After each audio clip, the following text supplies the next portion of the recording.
Good morning, everyone. Good afternoon, and perhaps even good evening. Thank you so much for dropping by and joining me for another exciting episode of the 3D Shenanigans. It's been too long, I tell you. It's been the second time in 2026. Last time was last Monday, and I thought I'm going to chip away at this once every week so that we eventually get to have a brand new title sequence. And it's wonderful to see you all. Lewis has been here after so many years. Nice to see you again. Ricky is here. Nancy is here. Julia is here. Mr. Brian is here. And also Mr. Chris Cox, which is just wonderful. Thank you so much for dropping by. And everyone who is watching this on the pre-record and who's going to join us later, super nice to see you all. So I've asked you in the pre-titles here, would you like me to play background music like the Mr. Rogers sort of piano music type thing or whatever we can find? I'm happy to do that. Looks like you guys are sort of on the cusp. It's 60-40, so that's almost like half of you like the music, half of you don't. Almost this is sort of what I get. I thought maybe I'll try it without music today, but the vote wins. So, you know, we're basically 60% in, so I will play some music. And that means I'm gonna have to find a playlist before I go and do the thing. Also, I'm gonna do this, and I'm gonna do this, and I'm gonna do, I think I'm gonna do this, and then we'll see if we do that, and then this, as in, it could be this. I think that might be that. Let me see. Is this music? It is music, and we hear it as well, don't we? We do. It's just very quiet, which is fine by me.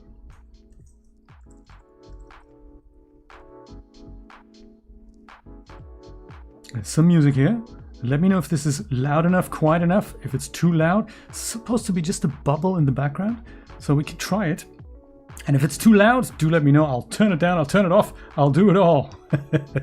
It's perfect, some background music, I like it. So listen, this is here the thing that is just my project for now. And that it opens with this default level here. And the first thing, and this is good for testing here, this level also, this is... Are we working here? We're working? Yes, we're working. Perfect. So this is an Unreal Engine 5.7. And of course, they've changed the templates a while ago. And the green is just too much for me. So I'm going to go and turn that down into something a little bit more palatable. I'm going to go and do that by going up here, moving this over to my other screen in a moment, go into the surface properties, and then I'll change the green color into something, I don't know, something a little bit more muted, maybe something blue and slightly darker. I don't know, something like this. That doesn't quite burn my retinas out quite so much. I don't like the blue, the type of blue, so maybe this is neat. Make that a little bit desaturated and dark. There we go, that is just, that's the first thing we do. Then let's have a look at what we currently have in the main level, which I should also maybe dedicate as my main opening level here. There's two ways to do that. I think, have I got collections here? I don't have collections. That's why I'm gonna go and make a collection here. These two guys, they're gonna go in a collection. First of all,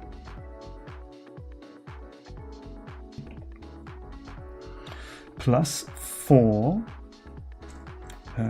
cinema titles. There we go. That'll be my collection. And these two are going to be the main levels, and they're going to go in there. I'm hoping. Are you? Oh, come on. I think it's working on it. I should have just right-clicked and did it slightly differently. And then I have an easy way to look at the two levels I'll be working with, because everything else is just going to be a test level. I might make one more. There we go. Now they're in there. That's quite nice. I might make one more, which is going to be slightly just even simpler than this, because there's still a lot of geometry that is being loaded in here. I'm going to go and make a basic level here. And that's nice. No player start. And I might just go and put a text render actor in here.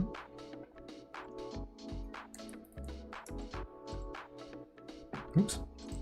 Turn that around and put that sort of down here, sort of ground height.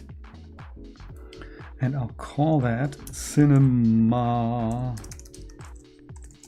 Title Sequence 2026, maybe even with a thingy like this almost, and then we'll go and put this sort of to the like center thing. Yeah, there, that's nice, almost nice. Maybe Cinema Title Sequence,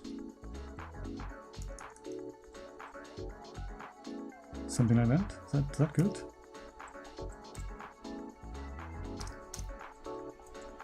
That'll do the trick. Give that a color so that we can see it a bit better. Make that a bit darker, more saturated. That's a terrible color. That is a terrible color. Then also, just because I like it, we don't have post-process volume in here. Post-process volume goes into here, and we're going to make that unbound. And with this, I will go and fix the exposure.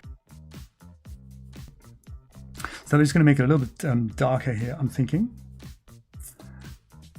If I can remember where that is, perhaps exposure. There we go. We'll make that manual, make that maybe sort of 8 or 9. And I do agree the pink is not great, is it? Maybe we'll stick with something blue purple there. That's nice. Great. Way too much work for what really isn't necessary, but I do like it. I do like it. And this here is going to be my start level. So let me go and save that. So I'm doing this because that way, when the project, that's called Starty, that's also really bad, but maybe we'll go and, can I just rename it? Probably not, because the thing is open. There it is, perfect, Starty. Now I can go and head over to project settings. I'm doing this basically because I want the project to open with this level, so that it doesn't have to load any additional geometry. Sometimes when you restart the project and you have something that there's too much stuff that's being loaded, then you're waiting quite a long time for this to even come up, and we don't want to do that. Right, that's the housekeeping I wanted to get sorted, and now I can go into my exterior and we'll see what we have. So last time I spent some time using Substance Painter to build myself a facade, and I took the old facade from the old title sequence and bolted it onto a new set, which looks really good. It's the Amsterdam set by Barrel and Bark, and I wanted to change the setting up and add more shots to the titles, but also retain a little bit of familiarity. So it'll be that that facade set into an existing set, and that needed some textural changes, and we're going to continue with that today. I tell you, it has so much to offer, Lewis. It's such a cool program, I have to say. Look here, this is what we've made, and of course that's not quite finished yet, but it integrates pretty well. So my main concern was, are the bricks a similar or the same-ish sort of size as what we have in the project already, which is, this was the Amsterdam set here, and this is my facade. So they almost look the same, and I might reduce the tiling just a little bit and make the bricks a little bit smaller. But I think we've got the color pretty much sorted. I think I might make it less shiny so that it goes and integrates well in this.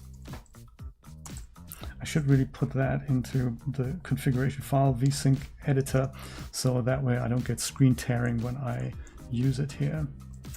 So what I forgot in Substance Painter is to make this a little bit worn and dirty. So right now this is all very pristine, but it's not worn and dirty, and it doesn't have all the other bits. That's what we're also going to do. I think I'm going to use Blender for that, and I've had a big sort of clump of the original, and I split that up, and I'm going to basically retexture every bit in Substance Painter there, and we made a good start on that last time.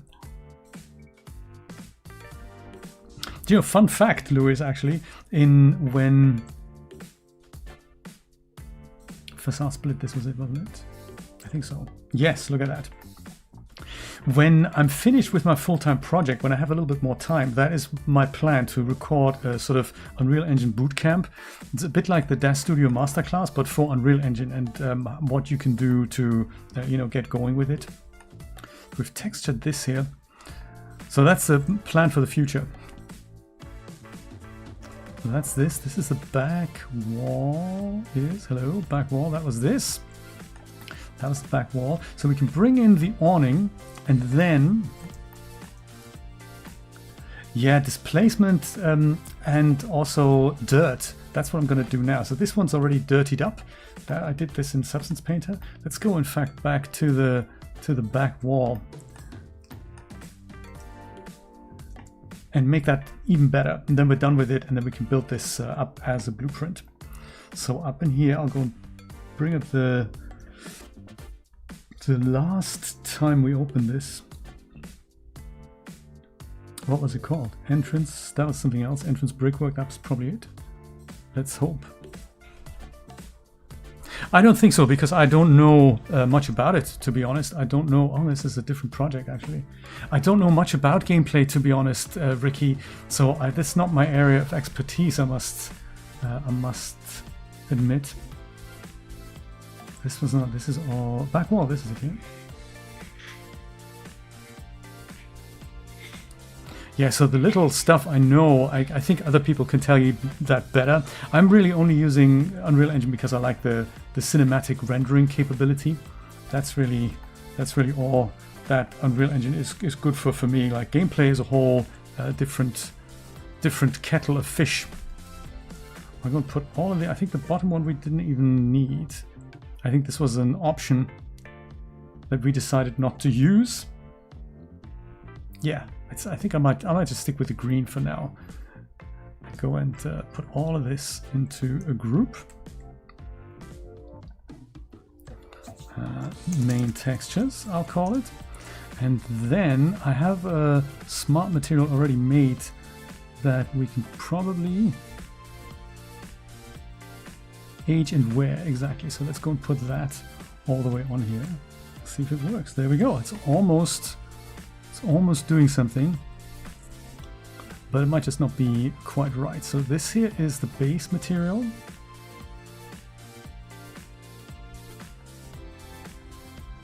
With a little bit of dirt and wear. I'll see if that's good. Nate is here as well. I totally forgot to give you a shout out, Nate. How you doing? Good to see you, sir. Doesn't have to be quite that dirty. I think it's pretty nice already. This might be a little much, so turn that down.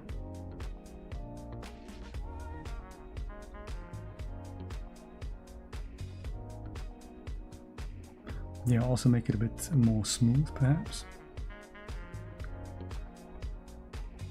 And I think I'm just going to turn the color of this down a bit, just to give that a bit of that sort of variation here, and a little wear.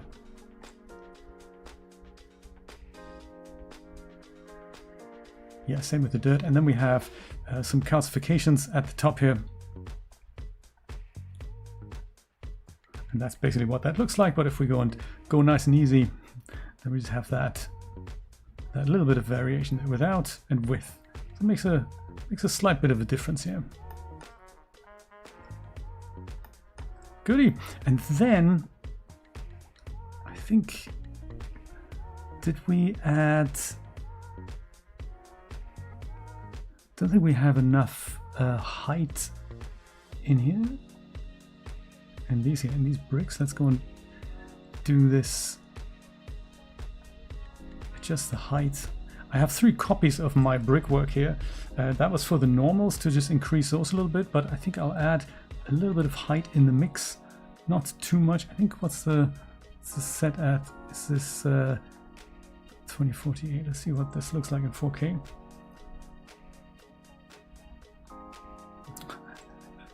Subtle imperfections is key, that's right. That's right. I saw you in the beginning. That's exactly right. Let my machine just work its way through it until we see this in full splendor and grandioseness. I can always make small color adjustments in Unreal Engine with a tint override. So I like to do that when I see everything in context. So I'm not making any color adjustments here, or the roughness adjustments. They're okay, but to really get them perfect, I'll go and change that. So this looks good in 4K. That's nice. It's just my machine can barely handle it, so it's I'm going to switch this back to 2K. But yeah, I think that's just fine. The one thing I wanted to change, if we compare this with Unreal Engine, is just the size of the tiling here. The size of the tiling. We're comparing the original brickwork that the set delivers with the one that I'm giving here, and that's a little bit large still. If I make that a bit smaller, that might just integrate a bit better. You could argue they've done it a bit too small, but I'm just going to stick with what they had.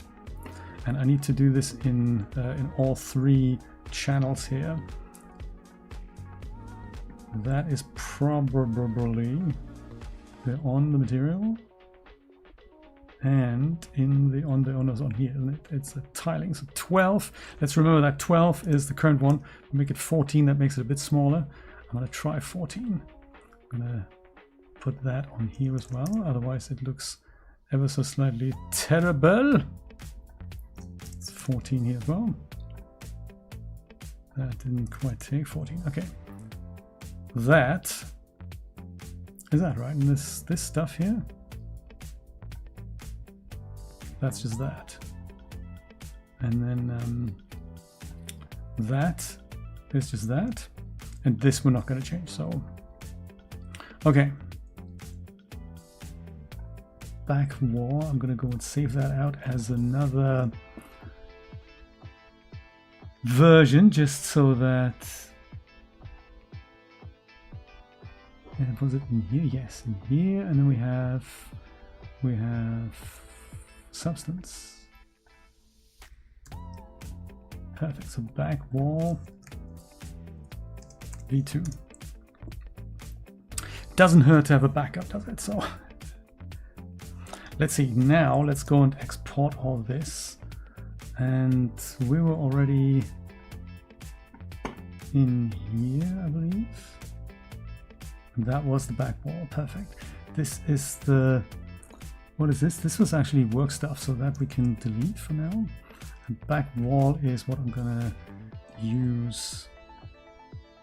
Are we doing this 4K? Yeah, we're doing this 4K. Perfect.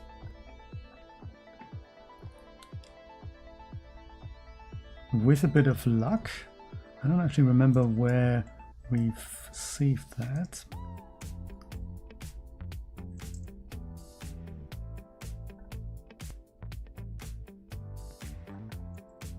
That wall material.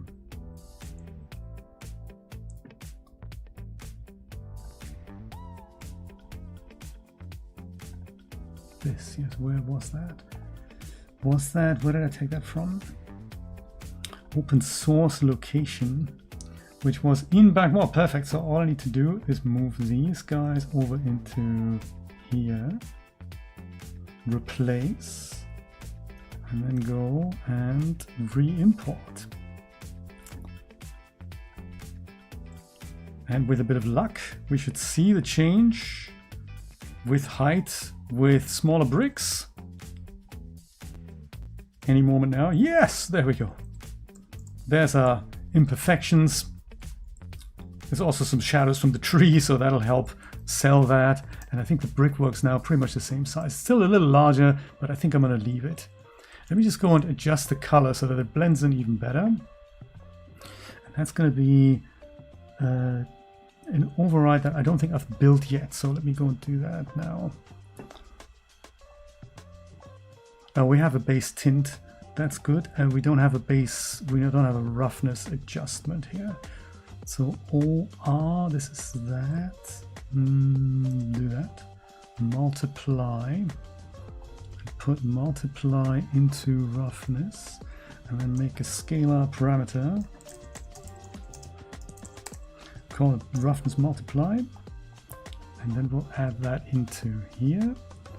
And we'll set this to 1 so that that doesn't change. And that's going to be in overrides. Perfect.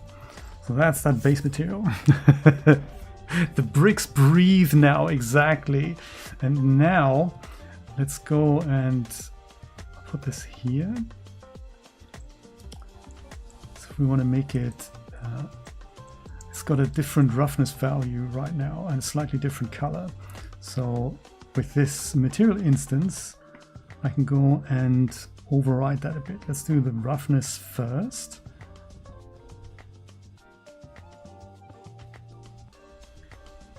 That's sort of similar.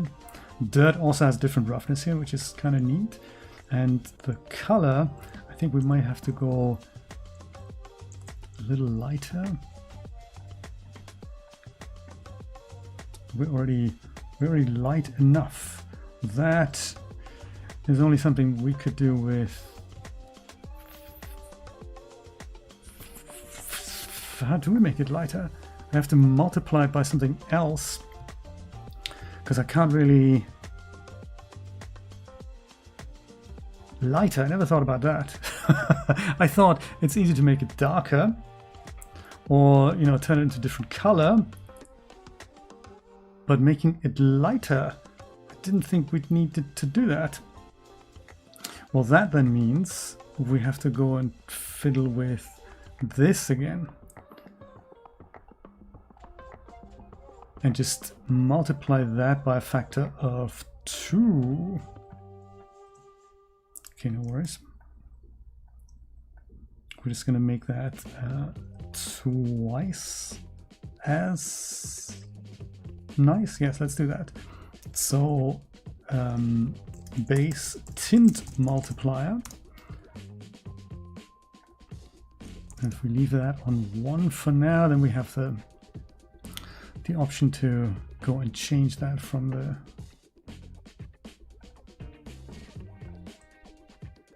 my thing in a minute. See if it actually works. Base tint, base multiplier. So if we put this to 2, then this should be twice as bright. Exactly. And then we can go into here, and then we can just go and make it darker from here. So 50% of that should be equivalent to what it was.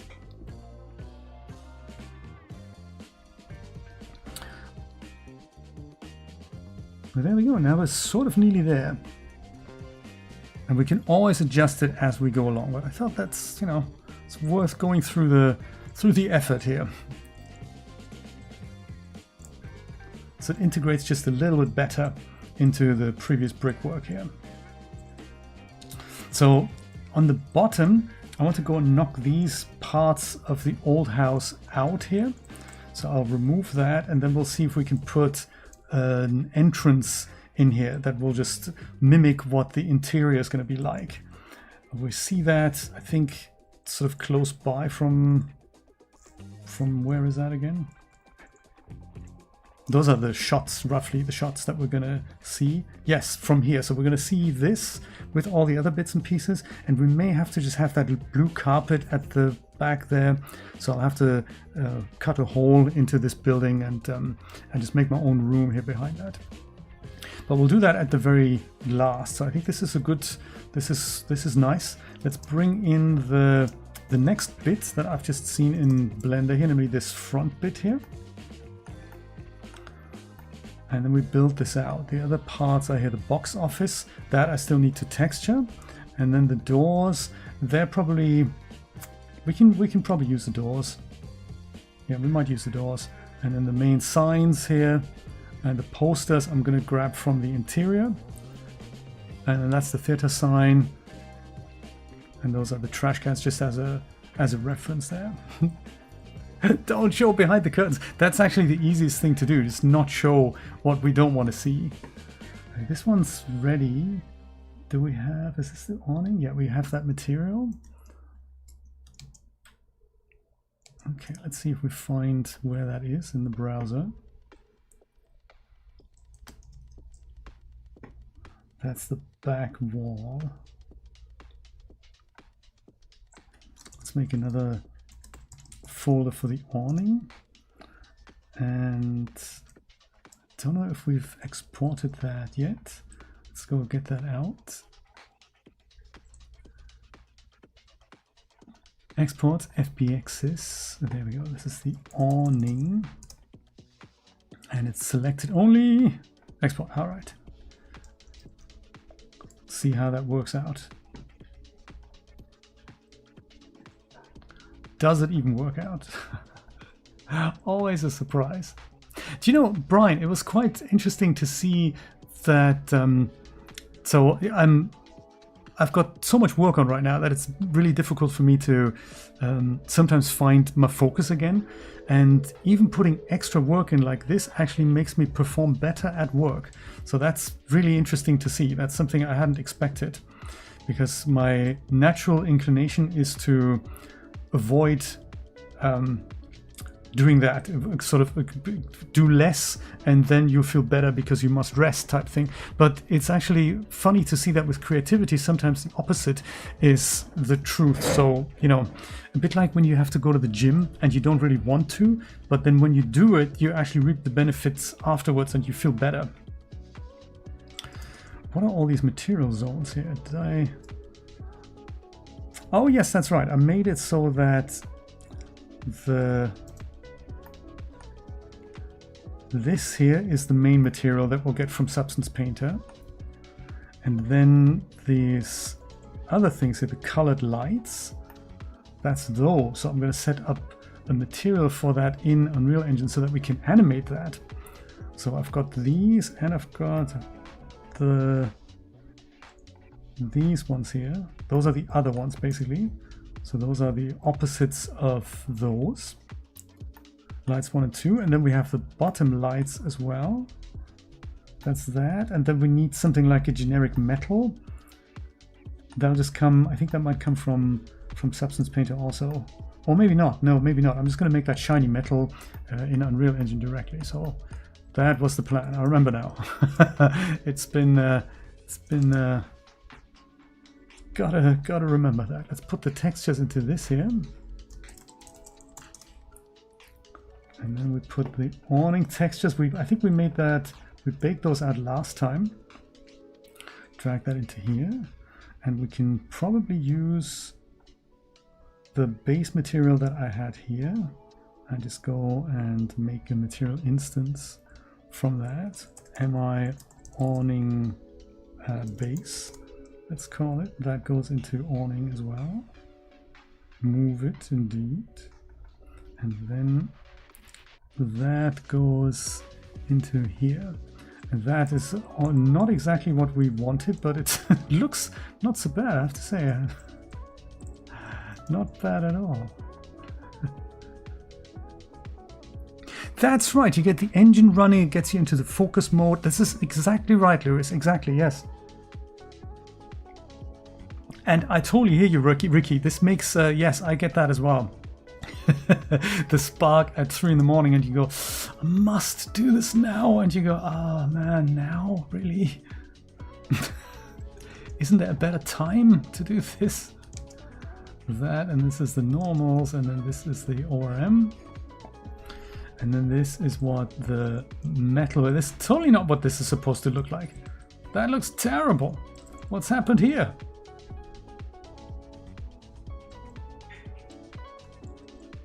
Oh, do you know what? I think I had this with Unreal Engine and Blender before. It could be... Yes, here's the puzzle. Here's the solution to the puzzle. We have an object with multiple UV maps, and it's just this one here. So not the brick wall. It's just this, and not the theater sign either. It's just this one. And when you export this here with multiple UV sets, Unreal Engine does pick it up, but it does not let you pick one, a different one for what to use the textures with.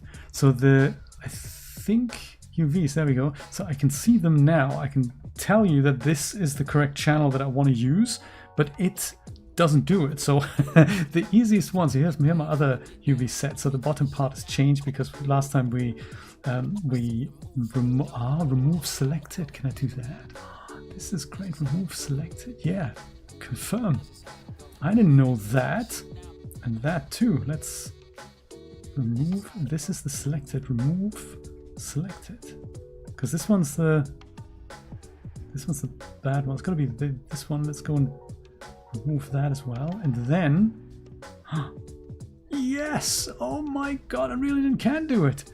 I did not know that. Oh, so you just remove them in UE. I was just gonna remove them in Blender and then export the object again. But this is much cooler. I've learned something else. This is really neat. That is just so cool. Also, I want to improve the viewport performance a little bit. It's a heavy level. There's a lot going on here with the water and everything. Let me go and switch some of these things off. Like the foliage lights are going to stay, and the props can probably go, and the street can sort of also go. And this is much easier on my viewport, so I'll go and switch all these things off. That makes it easier for me to work in this. We'll stick with the persistent level here. And let's put that puppy in. Awning goes somewhere here. Almost fits, but if we go and paste this exact transform from here to there, then it should snap right into place. And eventually this is going to become a blueprint. This is neat. Okay. Quickly save that. So this means I need to go and make material for the lights now, so that we can go, and we need one light material and one metal material, and then we can do instances of that. Okay, let's do it. Problem solved. Exactly. So cool. The new material, I say. Awning lights. And really the only bits that we need to adjust in this, I might as well close some of these down here, this and that. The only base bits that we need to adjust is probably a color that we can use for base and for the emissive, both together with, we just need the color to be adjustable, and maybe the emission strength. So that with that. I'll make it 1 to begin with. And this is going to be a parameter. Base color. And that's emissive, and we'll put that into our own group. I like to call it overrides. And then this goes in the same place. Default value, let's make it something like a red will be fine.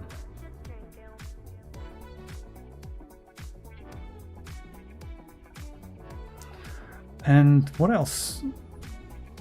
I think nothing else. Oh yeah, no, we do need the metallic value.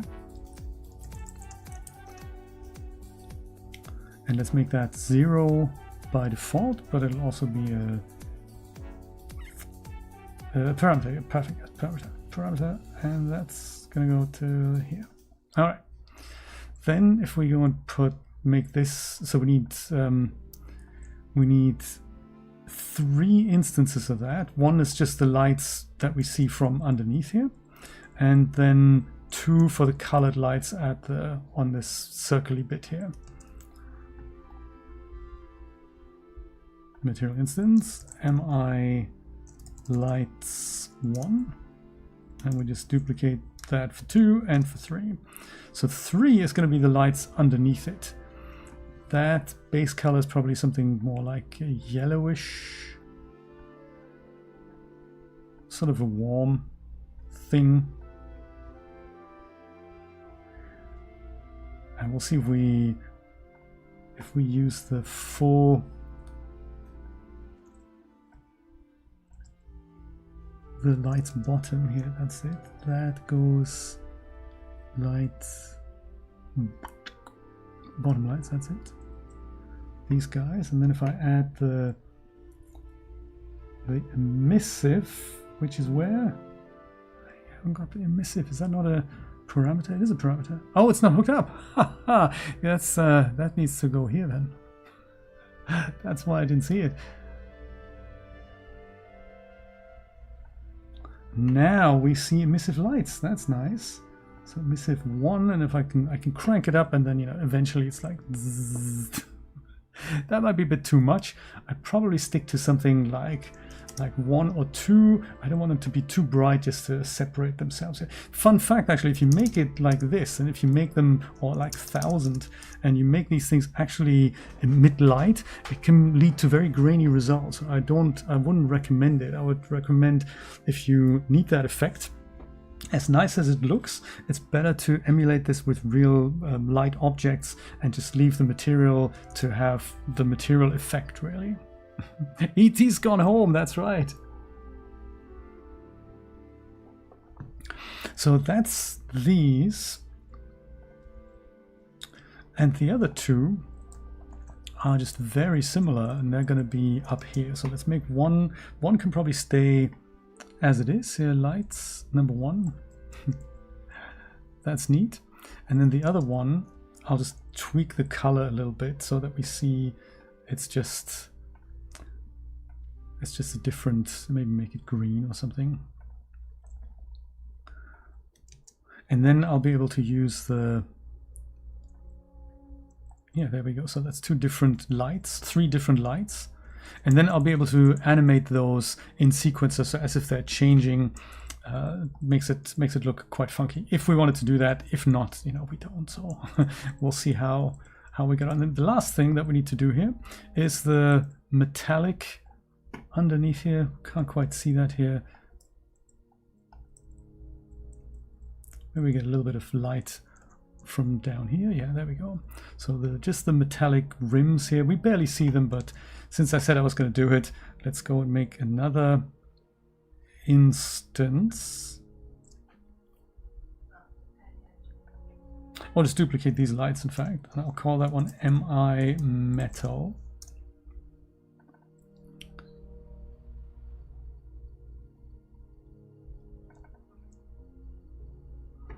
And that's just going to be sort of a gray color, so no saturation, and just like a medium gray. And we have no emissive in this case, but we do have metallic. And then, do we see it? I just want to see, did it actually work? Let me just go put a point light here.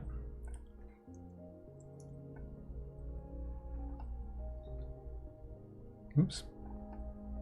Where you at, point light?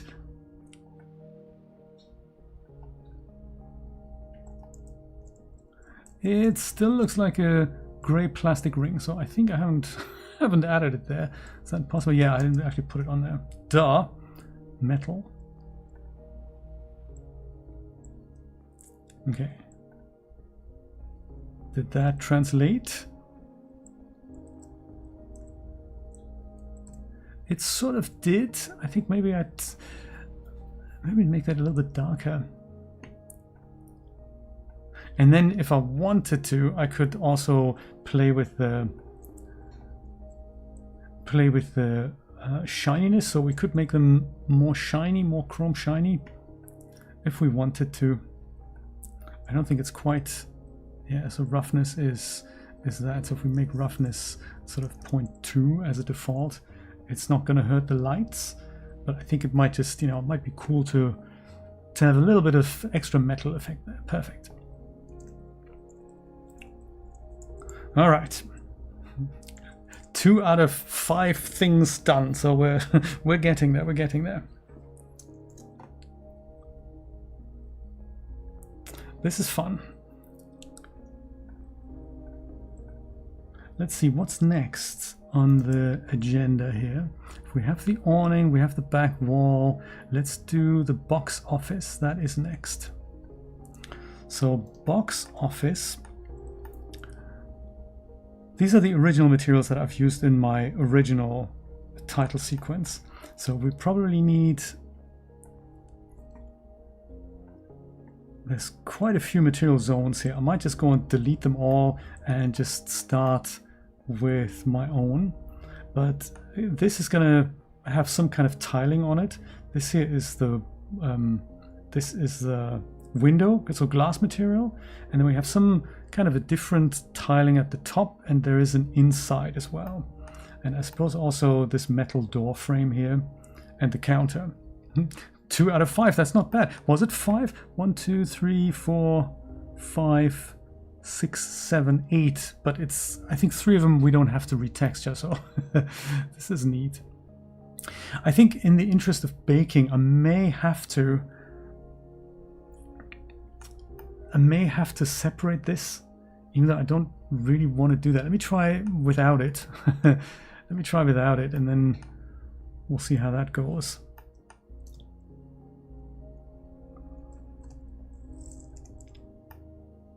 So this is the front. I'll just go and make a new material here and call it front.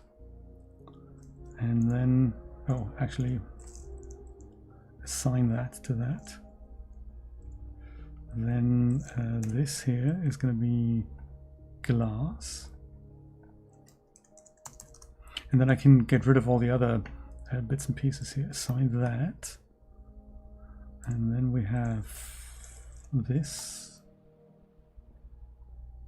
Yeah, this may have to go and get separated, even though that's just going to cause complications. So ideally this is the same material, and we'll call that one top tiles.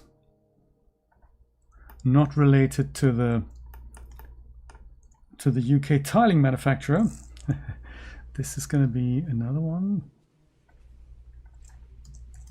Metal door frame. And then we have the counter.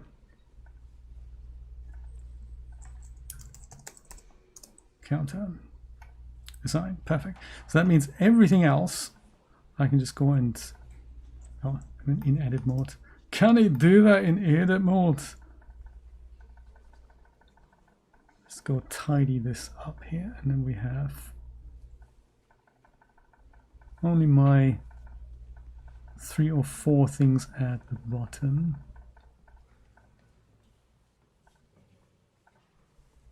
There. Front glass, top tiles, metal door frame, and the counter. So I'll go and I just export it as an OBJ for now, and I'll see.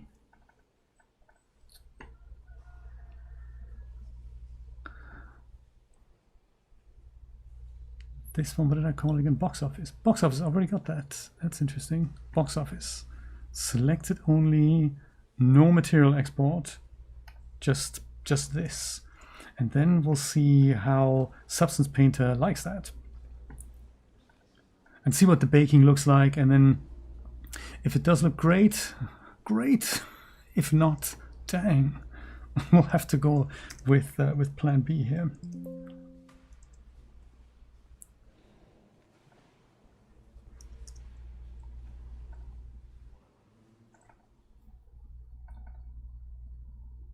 Box office. Does it even work? It's worked. What are the UVs like? Did we UV unwrap this last time? We did. Let's see how well we did that. We only have one UV map. That's also cool. Okay.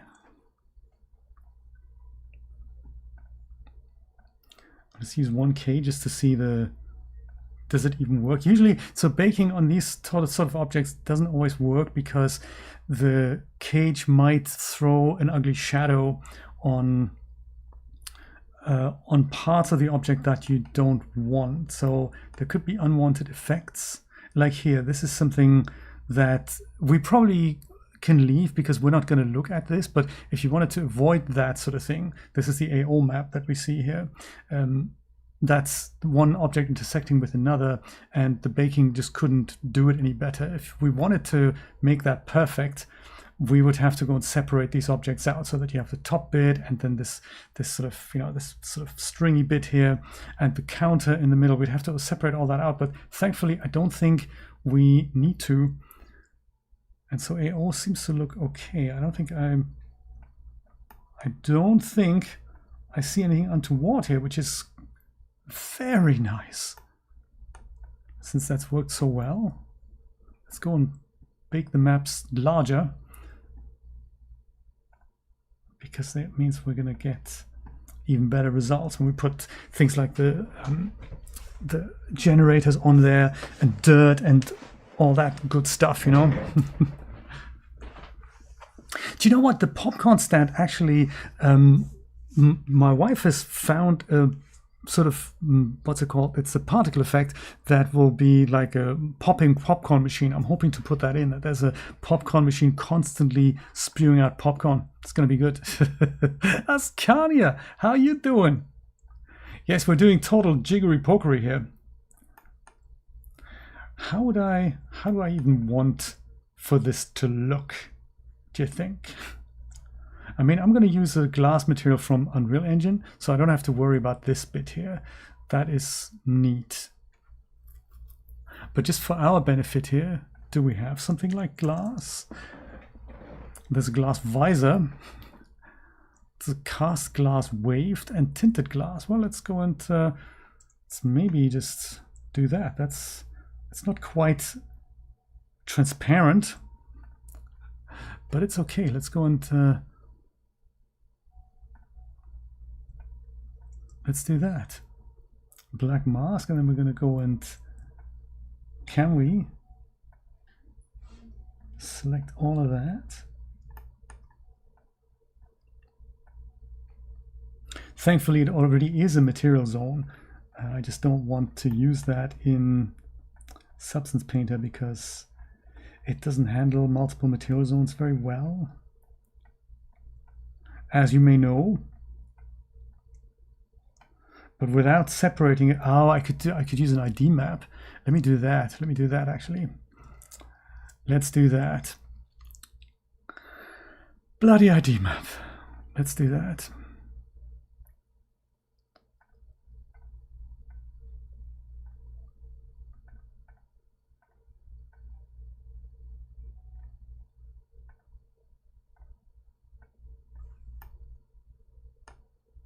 And then the counter is maybe that. Okay. All right. Export once again. No, that was an OBJ. I like using OBJ for Substance Painter and FBX for Unreal Engine. Yes, so it'll pop all over the place. That's right. Yes. It needs to look filthy. Let's make it filthy, because it's that cinema that's about to close, that sort of thing. Re-import mesh. Let's do that. And then we can actually go and remove that. Go back to the baking thing and just bake the ID map. Don't bake anything else, just the ID map. And we want that from the material color. Can you do it? You can't. I knew it. I knew it. I hate ID maps. I hate the system so very much.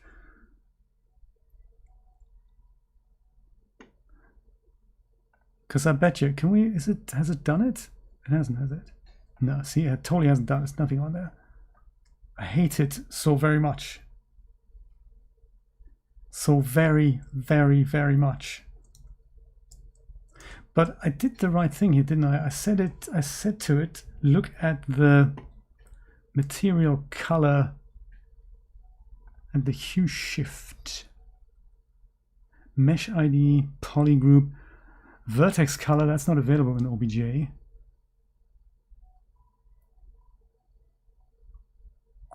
Let me try that. Let me go do the vertex color, but that means we have to go and export another object here from that. I thought this would do the trick. Work, god damn it, exactly. Now I remember making a note of that. How do you turn a material selection into vertex color? I think you do this, then you switch over to vertex paint, and then you go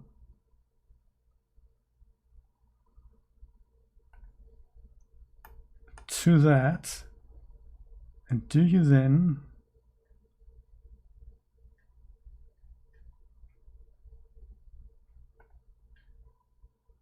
you don't go to draw? There was something else. It was,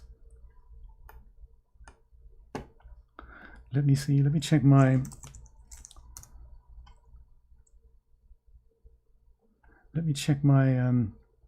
my clever website. That tells me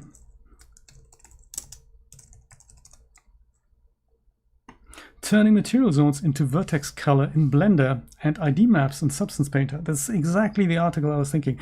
Somebody made a great video. They turned it private. I might have to make my own to to do that. So we go and select the material zone. Then we go into vertex paint mode. We go to here, and then we go to set vertex colors. Gotcha. We go to paint, set vertex colors. But also, where do we...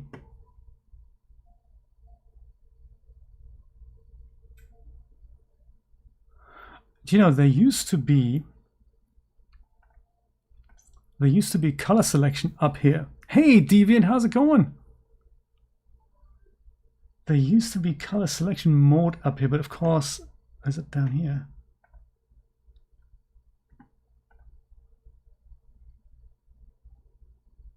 Set vertex color. Where's the... Oh, maybe it's on tool now. Item. View.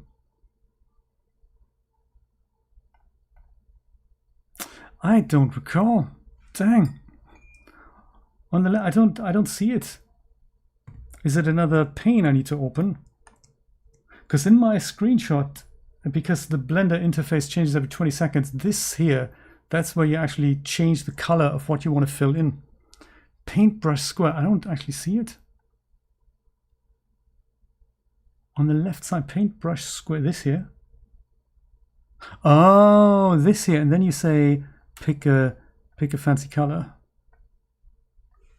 Is that what you do? Is that it? Paint, set vertex colors, is that it? Hard to say. Very hard to say. Has it done it? How am I even going to see my vertex colors in the viewport? Thanks, Ricky. Much appreciated. Well, maybe it has worked. It's only 5 zones, so let's go and let's do the other ones. That was that. Let's go do the glass. Vertex paint. Oh yeah, no, I can see it. I can see it. Let's make it like that. Paint and then set. Maybe this is easier than I thought. I remember it was easy. I just didn't remember how to do it. Maybe this works. This would be really cool. Yeah, it's definitely selected that. Pick another color so that I can tell it apart. Set vertex colors. That'd be actually good if it did work. This is the door frame here. Or because Substance Painter refuses to work properly. It's a shame, isn't it? Set vertex colors. One more.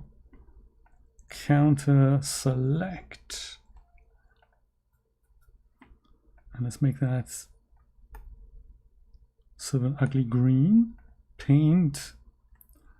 Set vertex colors. Okay. In an ideal world, we're going to export this out now. And we're going to call it the box office. Select it only.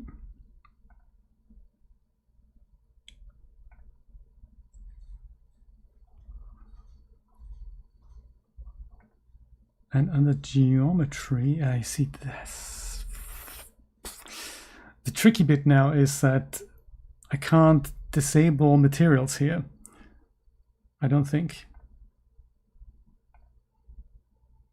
I think it always exports it with materials. I think an FBX doesn't have the option to not do that. We can try. What am I up to? Well, it's I'm building myself a new title sequence in Unreal Engine. We could, you know what, this is actually a neat idea. Let's go and do this. Try to use the FBX here as my high poly mesh from which I may be able to get the ID map. Or is that am I talking nonsense? I am, aren't I? Plus, it doesn't even let me add it here. So thanks, Substance Painter. Totally appreciate that. Not. Let me go and do that from the FBX now and just see if we get the ID map out. If we do, we just import it and set it as the end ID map. That should work as well.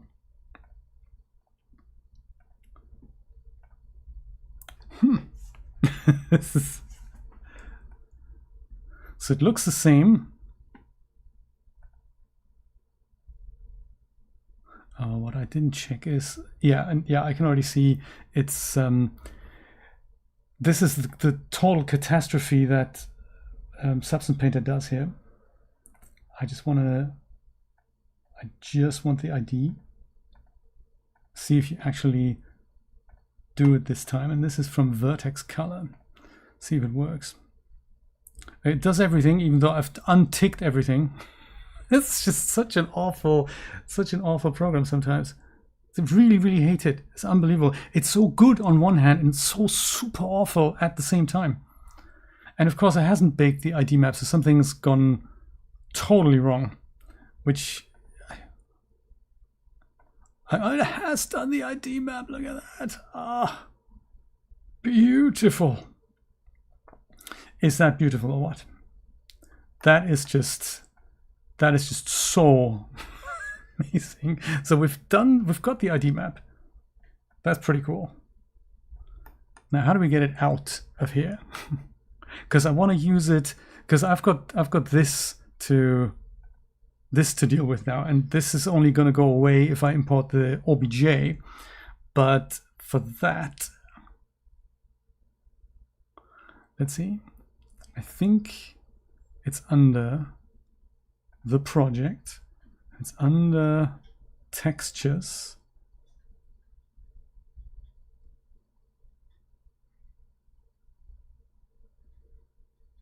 Oh, that filters after glass here. Which one's the ID? Should be the simplest one here out of this. Oh, it doesn't want to do that because it now has made an ID map for 5 pieces, which is God, catastrophic, I tell you. What else could we do?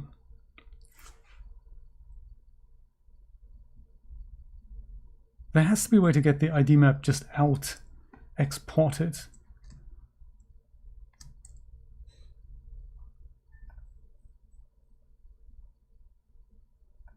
I'm on project, it's on everything, basically.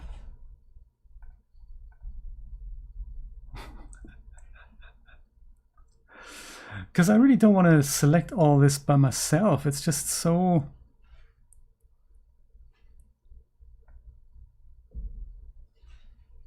Everything is just called color. There's no... It looks like there's no ID map that I could take out. Huh. I'm totally stumped how to solve this now.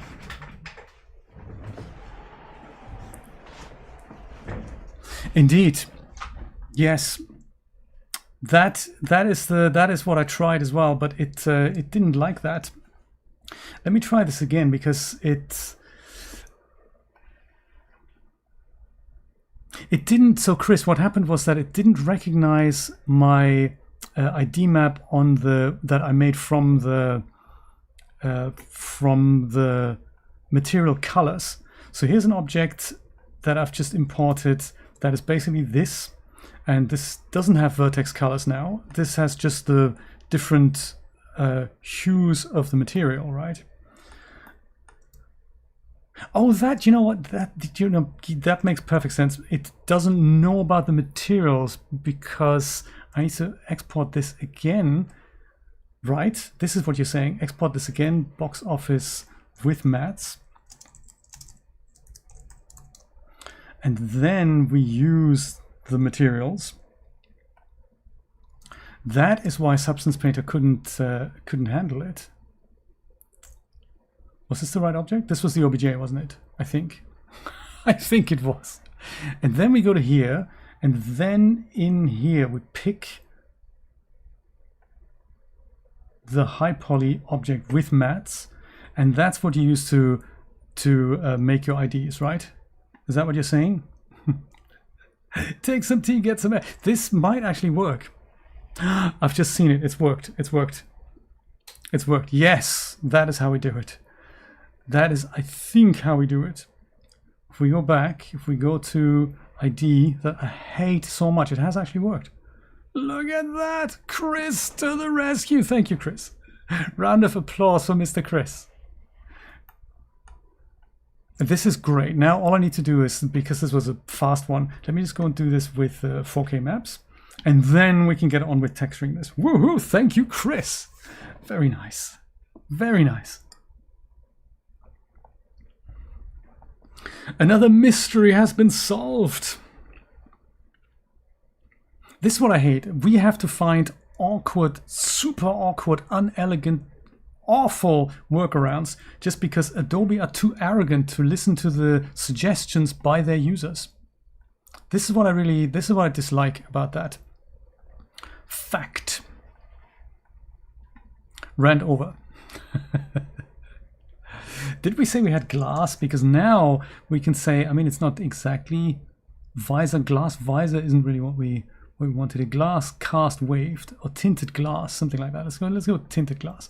That I can now go put on here. Everything has glass now. This can go away. I don't have any awkward texture sets, which is neat. And this gets that black mask, and the black mask, that I can now go and say, how do I do that again? Because I don't do that either. There was something I could do to pick the actual color of it. Was that holding down Control or something? Was it a black mask? Yeah, in the mask, was there something like add a color selection? That's it. And then pick color, that. And now only this is glass. No transparency, but it's glass. That is how I do it. Ah. Ha. I deserve a coffee.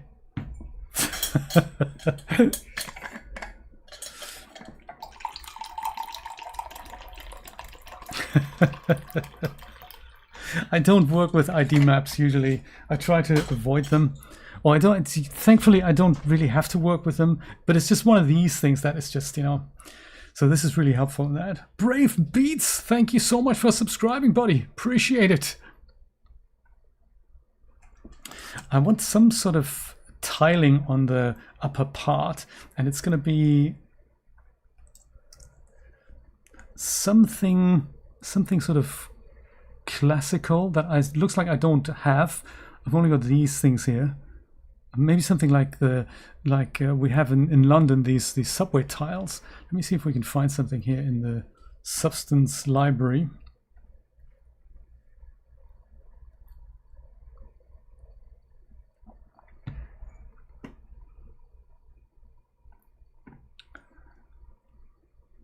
It looks like we've also run out of music. Let me see if I can find something else. Like this. See if this is good.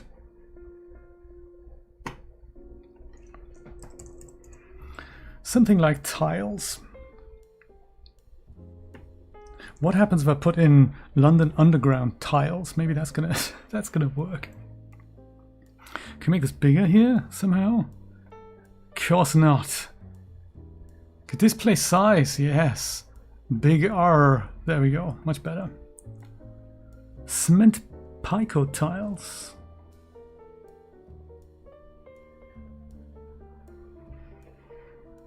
something like a decoration, so something in space shuttle tiles. Oh, that might be nice.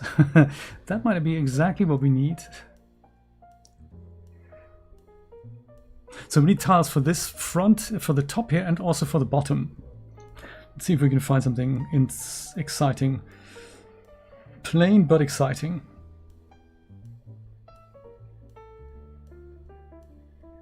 Ceramic paint atlas tiles. That I could see sort of for the front here.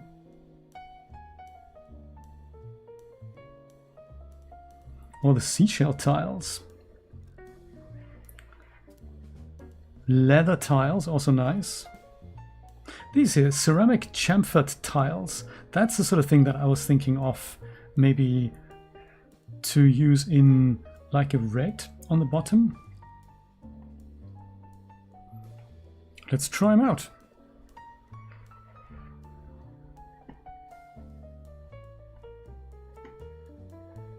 If we put that on here, yeah, almost.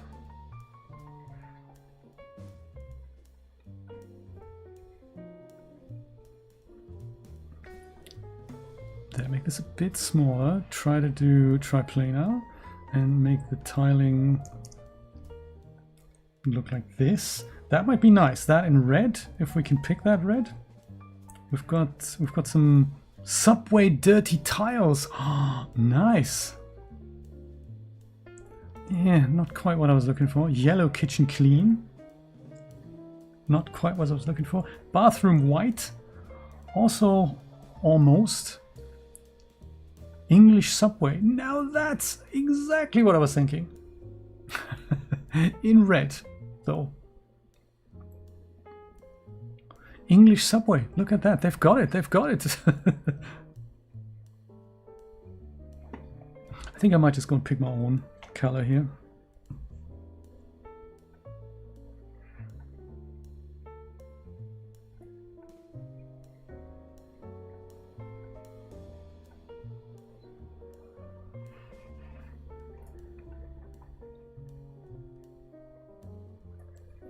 Yeah, something like that. And I think just looking at the tiling pattern, I think I made that a bit too big. If we do that, and then just looking at the in-between bit here, I just need to adjust the offset a little bit. Not that, but this.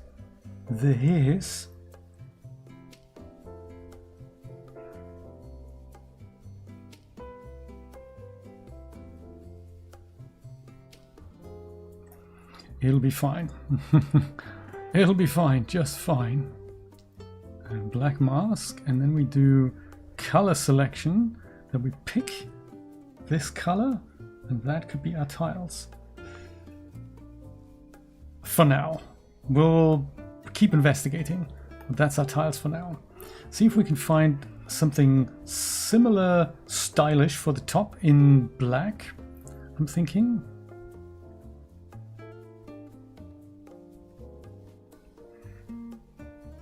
We're still looking for tiles. That's neat.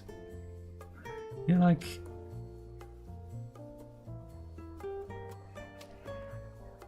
I'm sort of interested to see what the space shuttle tiles would look like. just a neat...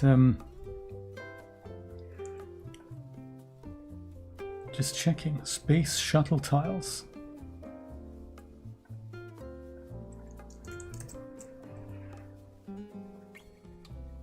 Space shuttle tiles, these ones here. What is it gonna look? Oh, it's got stuff written all over it. We don't necessarily need to have that. I think. Definitely triplanar.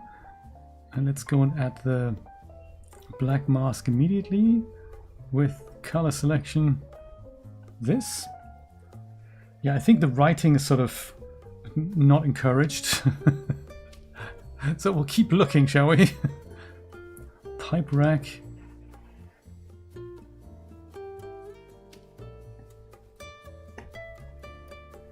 Come on, Substance Painter, you can do it.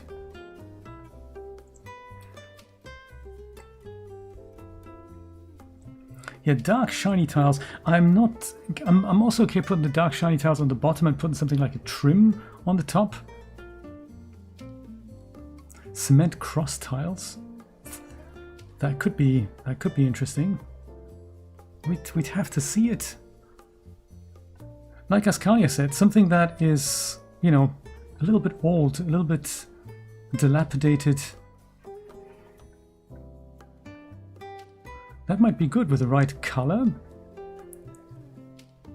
That might be good. Instead of the shiny tiles, we could have those on the bottom or on the top. I'm gonna totally try them. I'm gonna try them.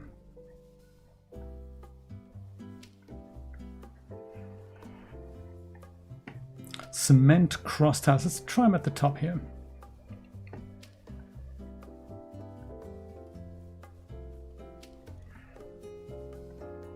With triplanar, with more of that. Perhaps not 81, maybe 8. Try that first. Oops.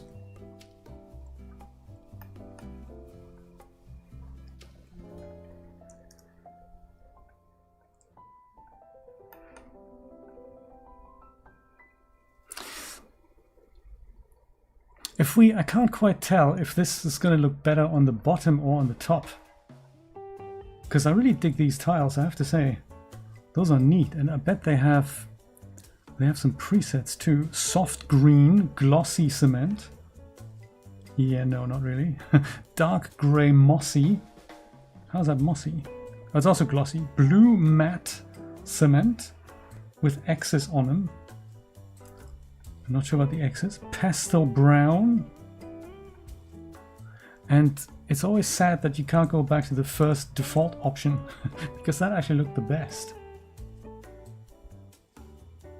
So maybe we'll use this at the top. So we can go and put, I think, this into here. Is that possible? Maybe not. Black mask. Buddy, come on already. Black mask. And then put the color selection in there. And that's that. And then we remove these tiles. So I like the top. The bottom, I don't like the bottom. It can't both be tiles. One would have to be something like plain. So we have something like concrete. Concrete gray, maybe? That might look neat.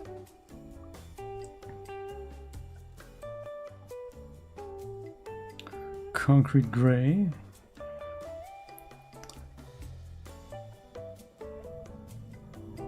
Put that in here, and then we don't worry about this. Maybe more tiling. And then we just have that, you know, maybe give that a color too. Give it a more of a tint, anything like what would that look like in a...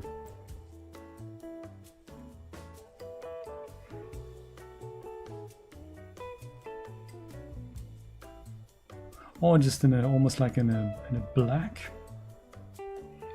without a color tint. That might be nice.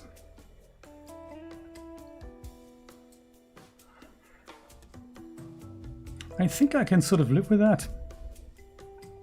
What were these again? The tile of these, we don't need them anymore.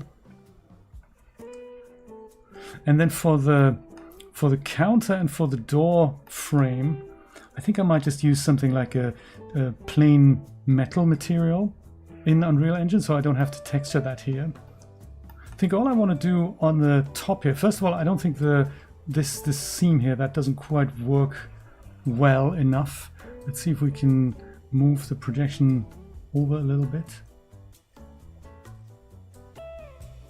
Make that look a little neater. It's still not perfect. It's already triplanar, but maybe we'll try just planar. I may have to go and do this in two parts. That I just mask this bit out here and add something else on the side with a different projection, I could do that. Or we can try, is there something like cubic? A cylindrical? You know, cylindrical might work. There's just this bit here that is a little ugly, but if we do this, and then we just do the back parts individually. If I go and duplicate that and just mask this out here.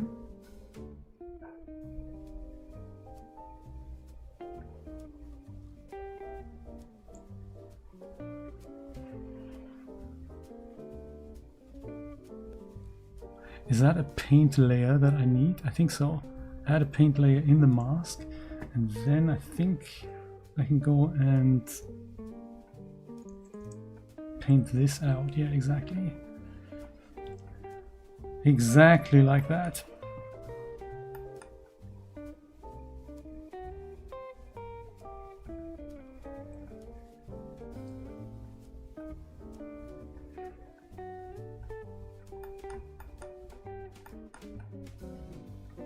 Oh yes, that on the underneath also looks a little bit awful, so that might have to be treated separately as well. Maybe even with this material here, I'm thinking.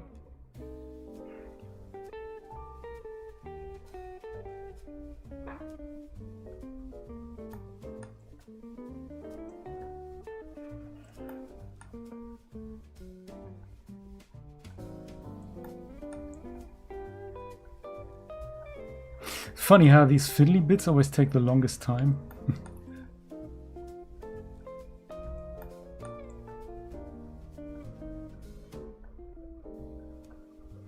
Yeah, I didn't know this material would cause a problem from this part, but I'll be able to reutilize this mask on the other layers that I need them for.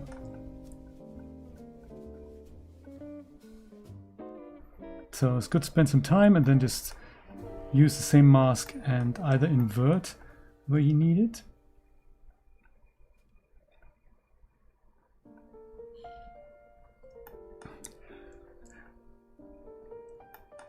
And thank you everyone for coming. I really appreciate you all hanging out with me on my personal project here. It's good to have personal projects that get you away from work. If it's always about work, that makes you a dull boy. I'm guilty of that as well. And then you start liking work less, and then that's just not the situation you want to be in. And I think that's why it's important that we all have personal projects. Did I just do that? That's just awful here, isn't it? We didn't want to do that. Oh, that's so bad. I hate it so much. I need to do this in 2D. Because I don't know why it does this, but sometimes it just goes and looks at the back part that's sort of behind the screen. If I do something here, it might also accidentally erase this. That is super not cool. Super totally not cool.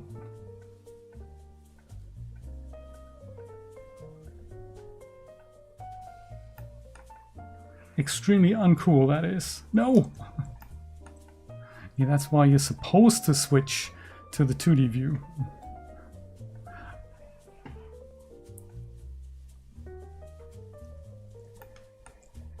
I think what I would really like, and what I haven't found here yet, is a bit like what you have in Marvelous Designer, when you hover in the 3D view and you see where that is in the 2D view. We don't have that here. We have that in Blender, of course, but we don't have that here. It's such a shame. It is such a shame. But yeah, this is sort of easier to take care of little fiddly bits. If you know your UVs, it'll be totally fine. If you don't, oh well, that's super bad.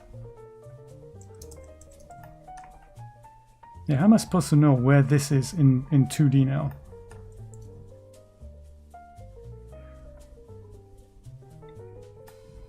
I literally have to paint this and watch where on the screen this changes. It's so sad that they don't actually make the basics a little better. But that's Adobe for you. We don't see the inside, so I don't have to worry. I think that's that. I think that is that mask. Okay. Save. Always a good idea. Let's save it. Box Office V1.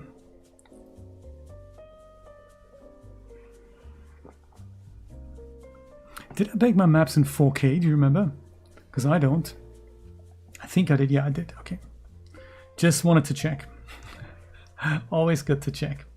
So if we put the same material on the back but use a different projection, that would be, that's exactly what we need, isn't it? So here we don't need the color selection. I can actually just go and use a black mask, can't I? I'm hoping.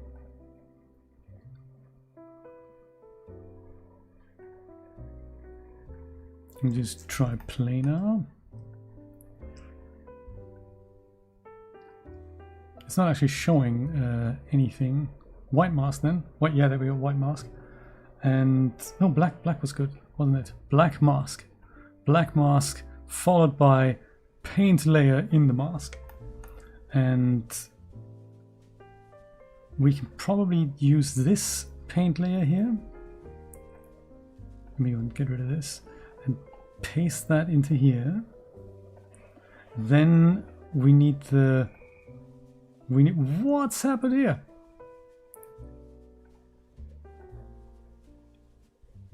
Oh, because we had that color selection. Duh. Okay, fine. Color selection in here as well. Paste. Color selection and paint. Then we have all of that. And all we need to do now, if I remember this correctly, we just invert this mask. Can we? No. Dang.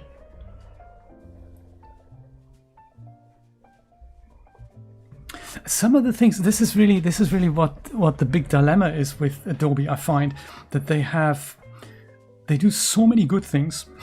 But they also do so many bad things. And I think that is just what I don't understand. Some of the autofill tools that we have in Photoshop, they're fantastic. You know, get rid of a character, get rid of some writing. That's all really cool, I have to say. That's all just amazing.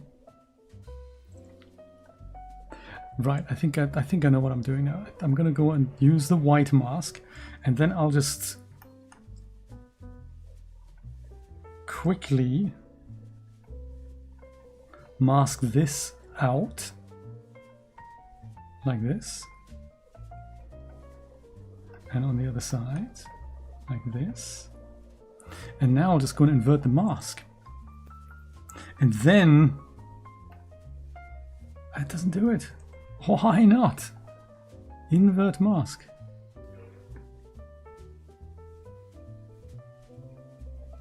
I could do level invert mask. That's it. That's it. Finally, I knew it was here. Then we have that. Then we add this, and then we have something that looks okay-ish. Then we have that, and then the only other thing that we need is this stuff on the bottom here that I want to look like this stuff here as well. So if we add a paint layer to that, that should do the trick, right? Add paint layer, and then does that work? Yes. Look at that. This we're going to do in 2D again, just so that We know what's what.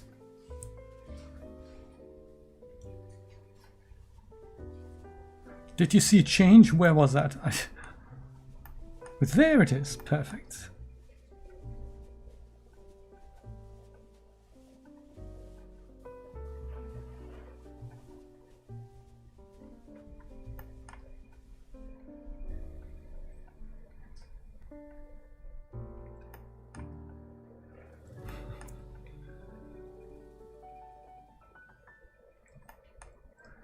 Like the most recent thing, you know, animate. Oh yeah, no, Flash is awful. We're gonna, you know, totally get rid of that because Apple doesn't want it, so we're gonna just discontinue it. Call it Adobe Animate.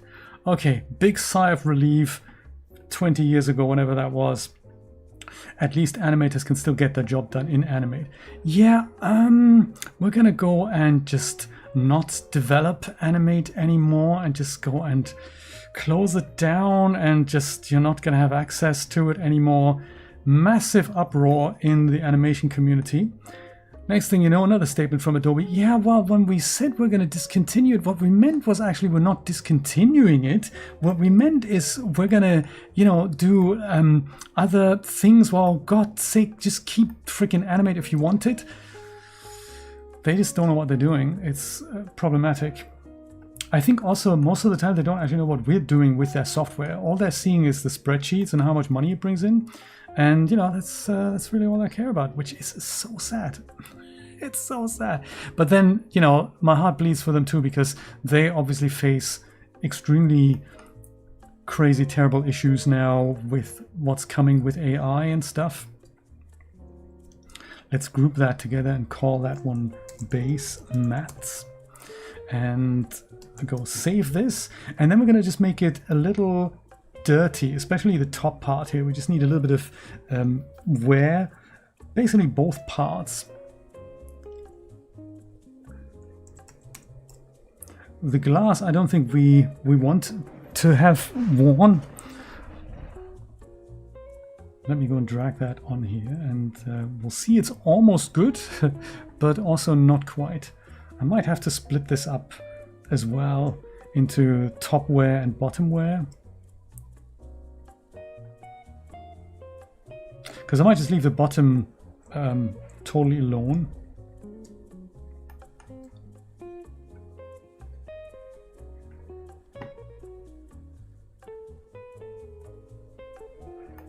Yeah, let's say that doesn't have any wear.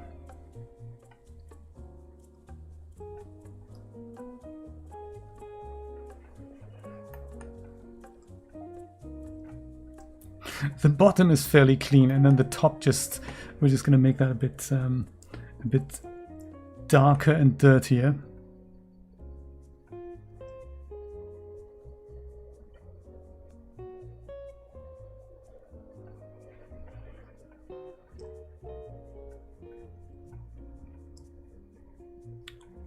Dirt, yeah, dirt. I like it.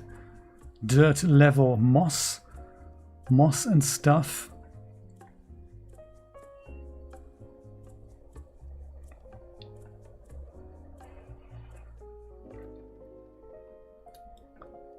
This I don't think we need at the top here. We're just gonna have these two. Then maybe that's a bit too much. Maybe too much moss effect here. Let's go and take that down a bit. It's just a little gritty that way. Yeah, exactly. No need for that, right? I'm thinking. No need for that. And let's say the bottom part is relatively clean, because, you know, they can reach it. The top part they can't reach, and that's that.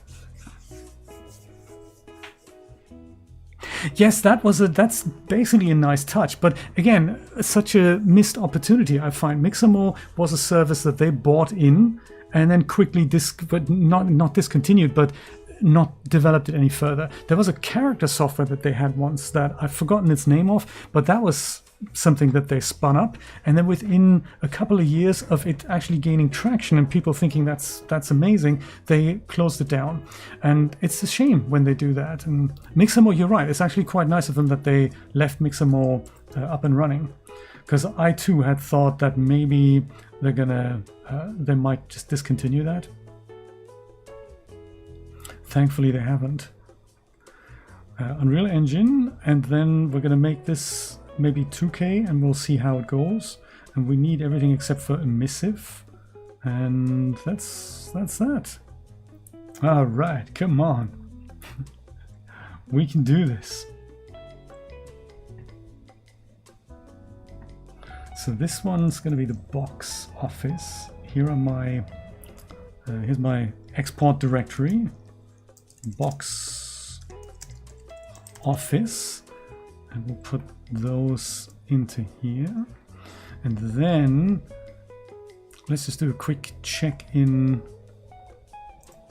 the Blender and see. No, actually, let's do it immediately in Unreal Engine, I think. Let's do that here. Assets, new folder. Sorry, no, not import. I meant new folder, box office. And in it, we're going to go and import box office. Box office. That's the one with materials, right? I think. Fingers crossed. Looking good. Material zones are a go. So with that, we really only... we can use the same base material that we have here. So material instance, mi box office. Put that into here. And then in here, make a new folder with textures. And in there, let's bring these guys in. And then with this, we'll put those textures in here. That one, and that one. And then here, we'll go and put that into the front. Ay, caramba, it's a UV material thing again, isn't it? Glass we're going to leave untouched. Or can we put it in? Yeah, we'll worry about that in a minute. We're going to leave the world material, top tiles, metal door frame, and the counter. Ha! And just like what we had before, we only have one UV set. It happens to be the wrong one. What are we going to do here? Because those UVs are not great. I will think about it. I'll go to the bathroom and I'll be back in just a second. One moment, caller.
I'm back. I'm back. If, by the way, if you don't like the idea of subscription software as for Substance Painter, you can also buy the Steam version. That's quite nice. It's sort of a version locked thing that when you buy it, it still gets updates until the next major version comes out, but it's not. You have always got access to it, so it's a non-subscription version, and it's also Linux compatible, which is quite neat. Let's have a look if I've exported the correct object here. Maybe I've only got one UV map, but this UV map looks different than what we see in Unreal Engine, doesn't it? It certainly looks different. Or is it the same? I can't tell. That is just a bit bizarre, isn't it? Let me go and export this object again as FBX. It's definitely in here. Just copying the path out here. Box office. Selected object. Why would that not work, huh?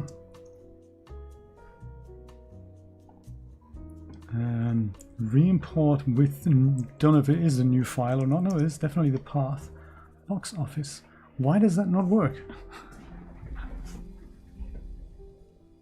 There were issues with the import. Pray tell, what were the issues?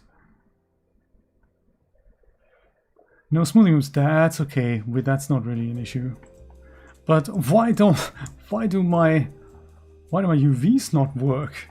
I am way more concerned about that. Why does that not work? Because it does work in Substance Painter. Could it be... Oh, it's because I'm using the wrong textures. That is the problem, isn't it? I think. Textures for box office. They're not the right textures. My UVs are fine.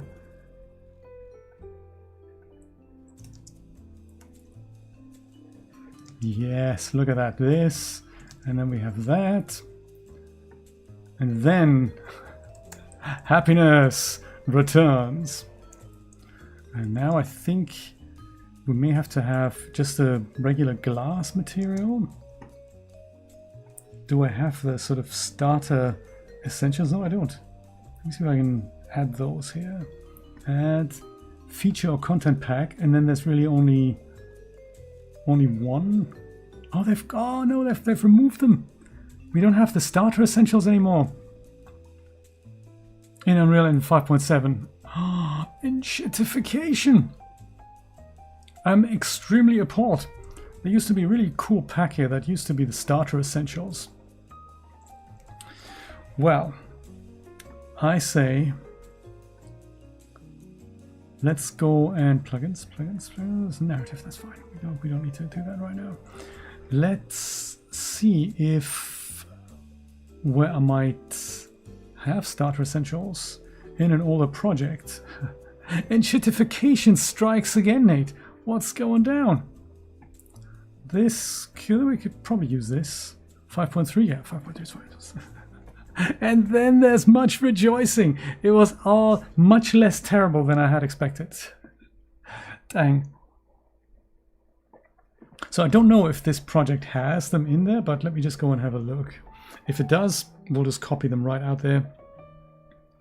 If not, we'll put the starter essentials into here, because anything up to 5.5 or 6 had the starter essentials available. Maybe it's a separate asset pack now, that's possible.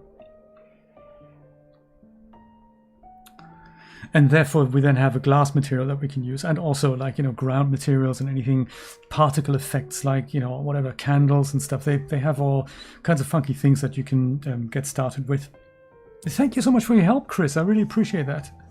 Very nice.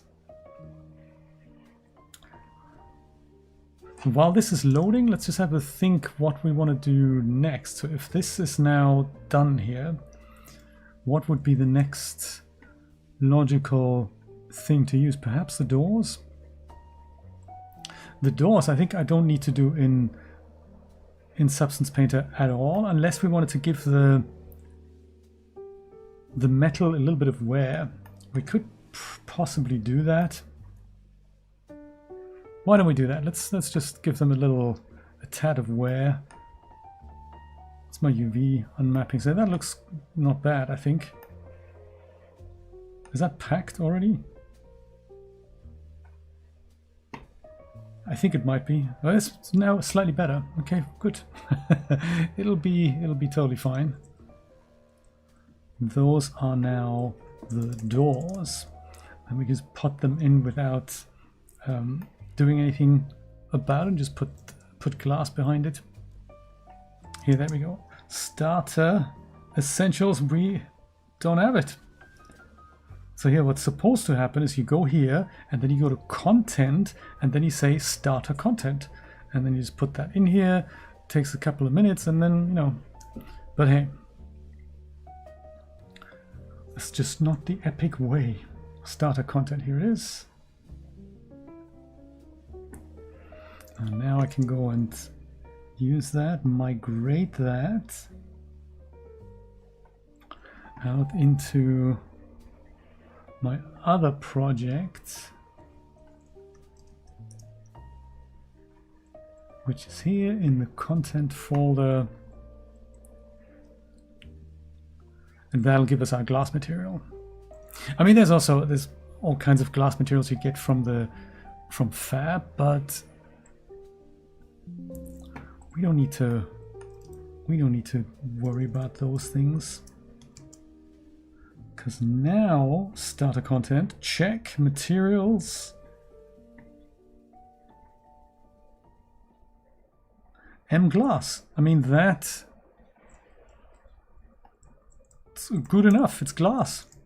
It's what's happening here. There's a piece missing in the glass. What did we do here? I wonder if that got masked accidentally by something else. Oh no, it's this thing here. It's the little key. That doesn't look good, does it? What's happened here? Is that in Substance Painter as well? No, because we've got this gap here, and that is not supposed to be glass.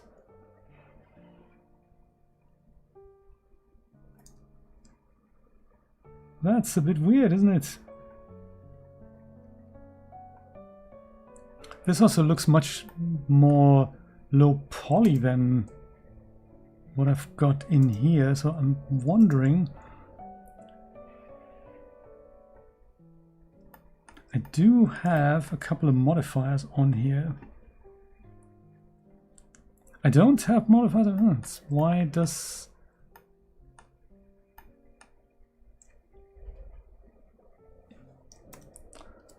I don't understand. LOD is auto. LOD 0. Let's look at 0, please. That is 0. It doesn't... Why does it... Why is it low poly all of a sudden? Nobody knows. The OBJ or the FBX looks actually different than what I'm seeing in Unreal Engine.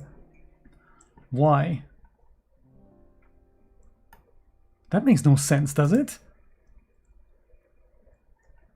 This looks round and smooth. This looks round and smooth.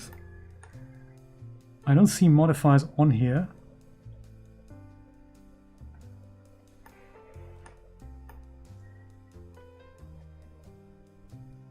Does that make sense? I'm wondering if something went wrong with the import here.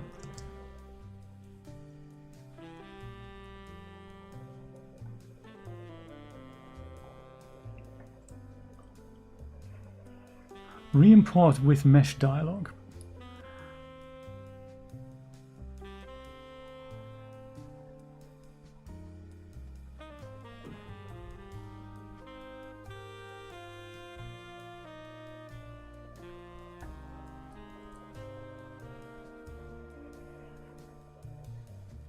Huh. That's insane. Could it be the no smoothing groups thing that it's complaining about? It's possible. I mean, I could just go and slap a subdivision surface modifier on it and then just quickly duplicate it. Let me do that. Let me just go duplicate this object. Not that it makes any sense.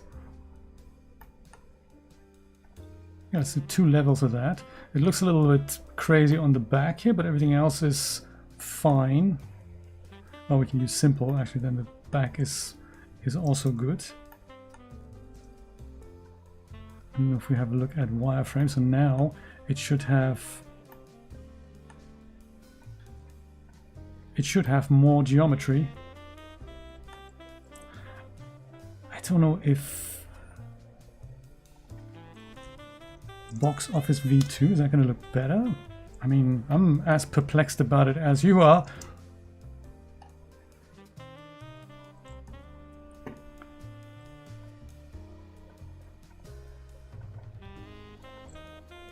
Box office V2 can significantly denser object. That is something I've never seen before.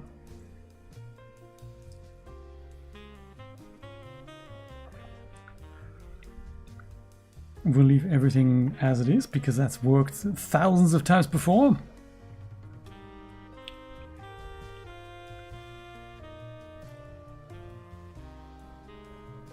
And how does object V2 look like?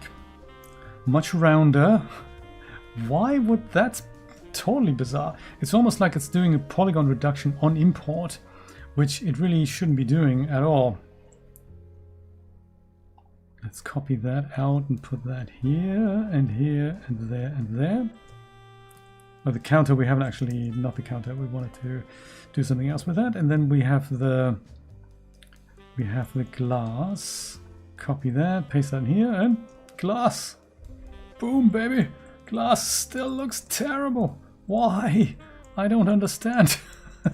Okay, so nobody look at the glass when we approach this.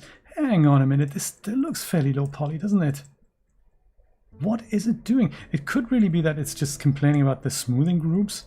That has never caused a problem. I get this all the time when importing things. It's still not smooth. Then I don't know. That's something we'll have to figure out. I'm not buying Maya and learning it for the next 10 years just to figure this out. There's got to be a better way that makes this easy and usable in Blender, from what I can understand. So this goes in here. This, we're going to snap this to the same transforms as where you at, buddy? Where's the box office gone? It's gone. Dang. Box office, here you are. You go into here. Okay. Oh yeah, that was just that little point light we put in here just so that we could see what's going down. What does it look like in the level? Yeah, it looks just as terrible. So we need to totally figure that out. That's not something we can let slide. That really needs to be fixed. The whole geometry of this object needs to be fixed. It's never been a problem before, so I'm just surprised by that. Just one other thing I want to go and do here. Make the metal and the counter, give that a metal material. We'll take that from Starter Essentials as well.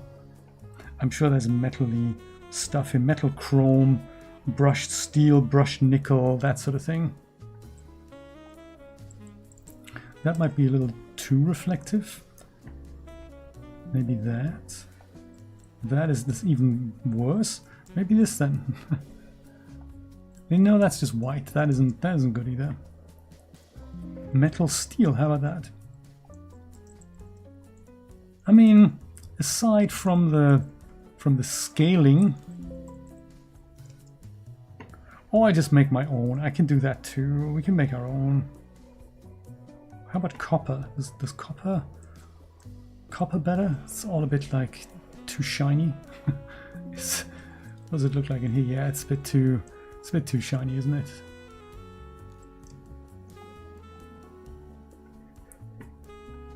How about the brushed steel?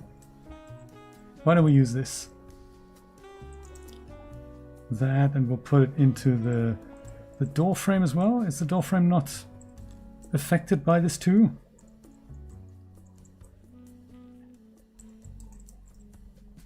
Oh, there it is. Door frame there. Okay. Good enough for now, but we'll have to revisit this.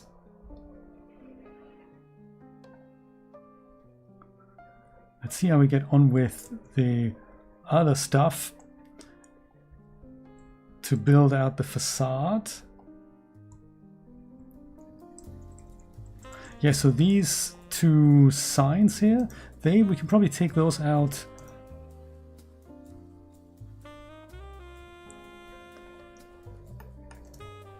Without doing anything in substance paint. Hey, just these, not these ones? No, not this. The main signs, these ones here. I had plans to rebuild them as well, but I think I might just go and leave them as they are. Let's go and export those as FBX. So main signs. And then we have another thing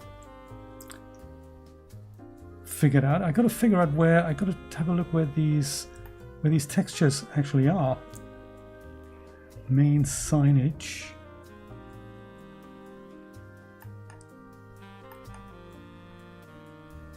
Oh, that's it. 3ds outside v2, that's what it's called.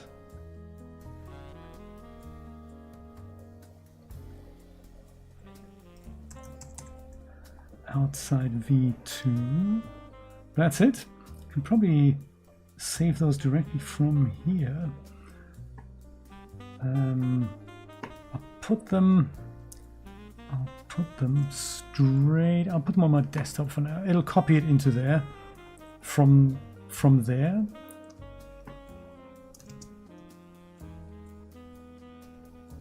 Yes, that's so we have main signs, and then this is main signs. See if this works. So those are just two planes, so that shouldn't be anything drastic. There we go, very extremely simple. And we only have two materials here.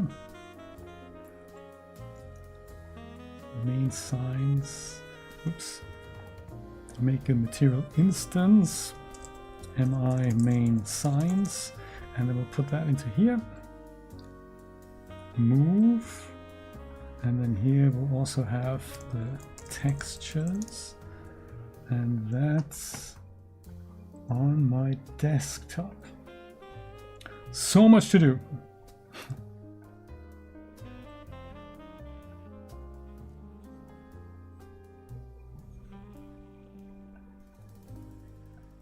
I remember Christina made these for me. That was very nice of her. And they live on.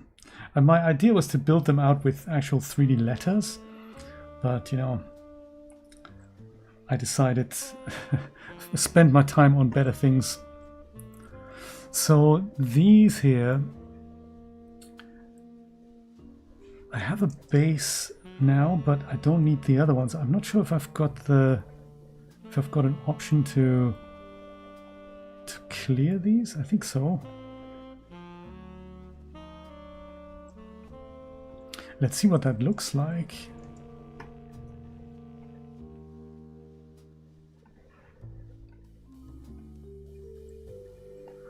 It's we still have some some kind of a normal map or so in there, even though these are both cleared.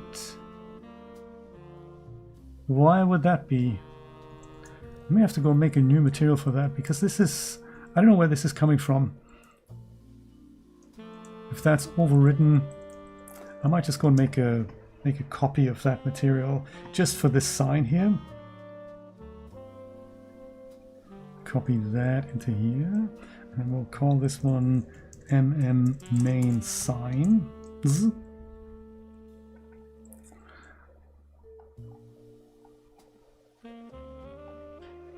Yeah, because if this is cleared, and that is cleared, then I don't know where it's coming from. This should do the trick. And then I leave all the other properties intact, and this parent is now going to be main signs, And then that should get rid of that. Yes, perfect. Okay. There's still some stuff here. I don't understand that. Why is there stuff on the bottom? What else has... So this is overridden here with that texture. And these two things, they shouldn't even be there anymore. Oh, the roughness! It's the roughness, isn't it? The roughness. Let's go and clear that up then as well. There, no roughness adjust on the sign. Why is there always something? Yes! Look at that, it's gone! Look at it having gone and no longer being there. Awesome stuff.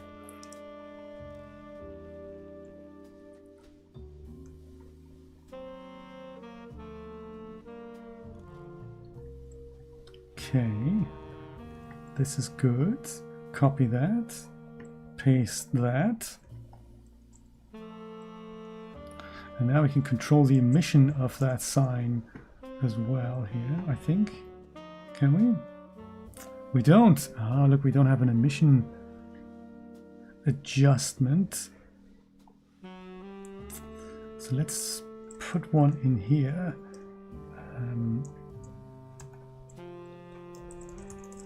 Then we give that sign a little bit of a glow, because I think it could do with that. Emissive color goes in here. It's all a big puzzle. You're so right. It is a big puzzle. And it's fun to play as well, I have to say. That's a good way of looking at Unreal Engine. It's a game. And you play it. And you play the game. Oh, it's not in my group here. Overrides. And here it is. Mission. You're so right. It's just a big, big game, isn't it? maybe not quite that strong, but just a 1 or 0.5, just so that we get this idea that the sign is actually glowing.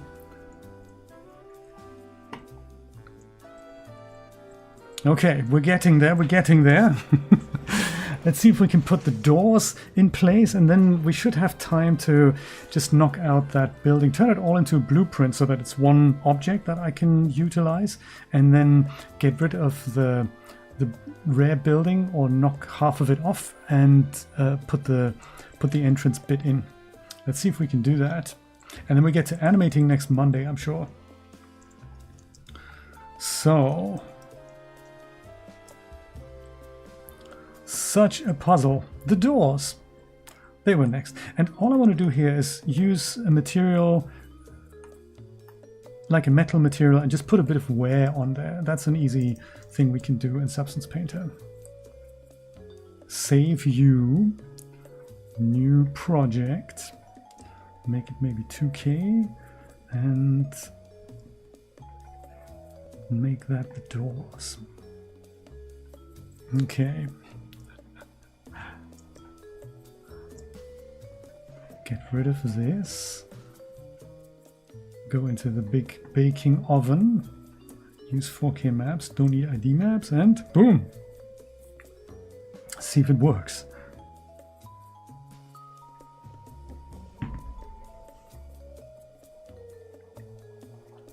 Not looking so bad. Okay. What sort of metal do we have? And just in regular materials, maybe? Metal brushed? I mean, that could be called anything. It could be like steel as well. No, we don't have steel. Metal brushed, metal galvanized. Metal sandblasted. Let's try that. Well, that is certainly sandblasted. If we make the tiling a bit higher, it might sort of look like what we're looking for. Let's keep our options open. This was good. How about what's galvanized? Oh yeah, that sort of metal. Oh, I like that.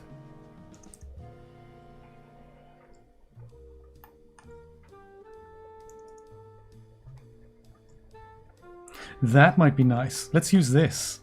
Let's use this. This is neat. And the doors will be, they'll have glass material, but everything else will be metal.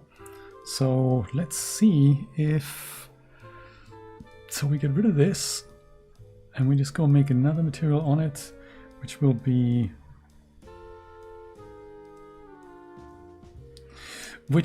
something lighter now, won't it?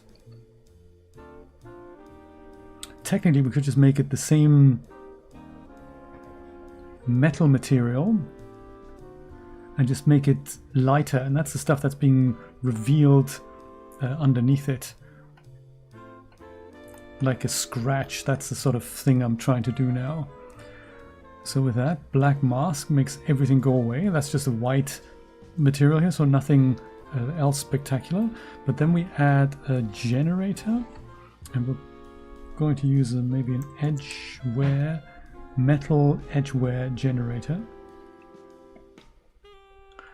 Let's go and take this away. In fact, just make one more layer underneath it, because it's easier probably to see how that gets revealed, if it properly gets revealed, because right now I don't see anything.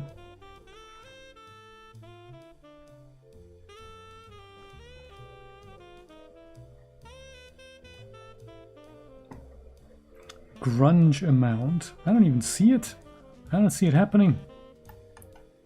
Because those doors, they were definitely, yeah, they definitely had an edge on it. It's not just plain geometry. There's definitely an edge. So it was a good modeling job, this.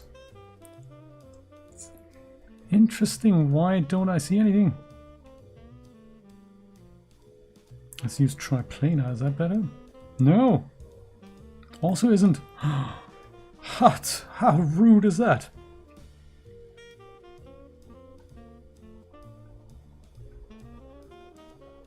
No, I see nothing.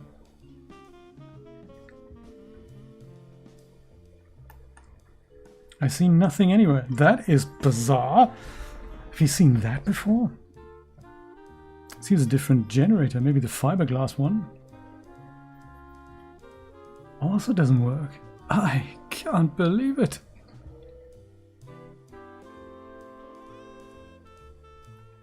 Oops.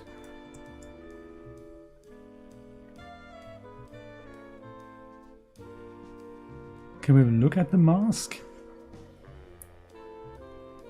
AO has definitely happened. I can see it, I can see it. The normals are okay on this, are they? I mean... yeah, they sort of are. It's okay with the... this is fine, but I'm only looking at the frame here, the door frame, and I just do not see the effect I'm looking for. Well, that is just bizarre. Let me go change this color so that we can definitely see it. So we should see some red stuff on top of that.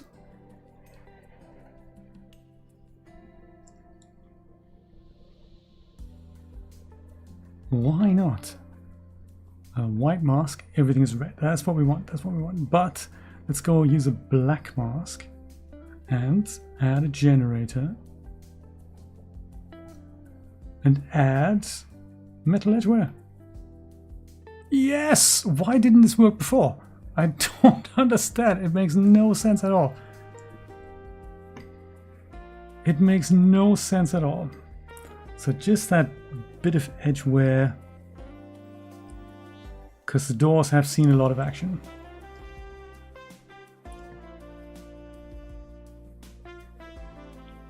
There, grunge amount, perfect. And now we can make this white again. And I suppose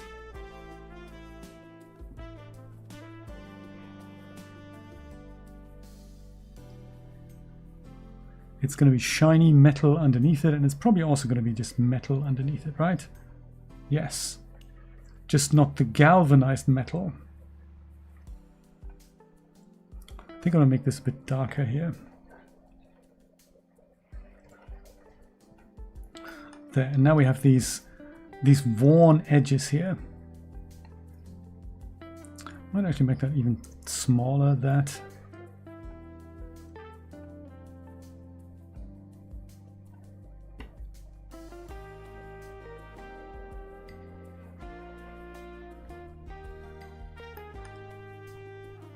There.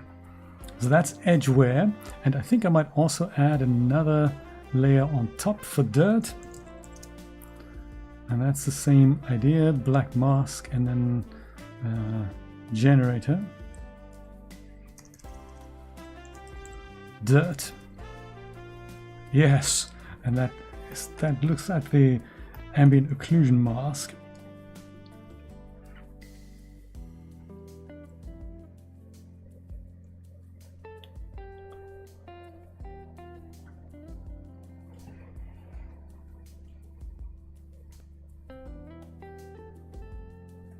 And if that's too much, I think maybe we just turn down the black a little.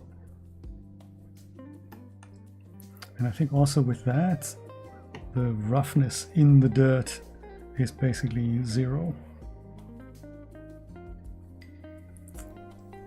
All right, doors. Doors done. So much work, isn't it? This is gonna take forever. But hey, we have the time, so it's good. It's good to do that. Doors.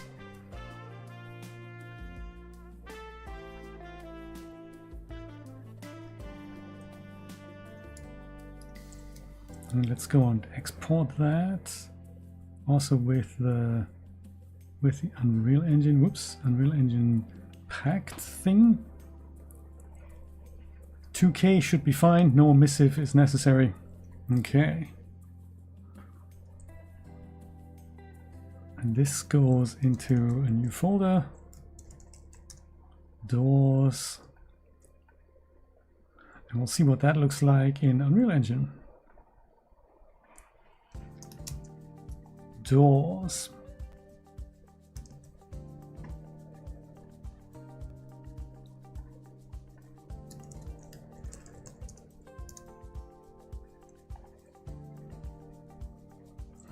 Do we have that as an FPX?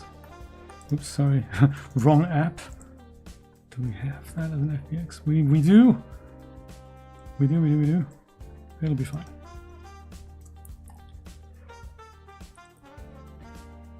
Doors. Okay, fingers crossed for the doors. One more folder. Textures. Doors going into here.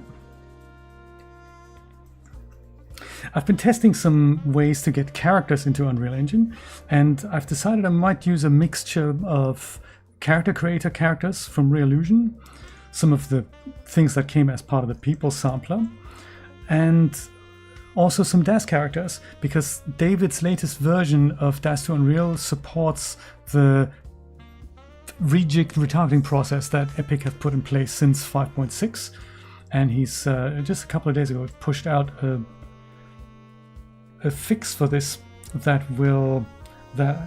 made it work. I've tried this out and it works really well, so I might use a couple of DAS characters for this.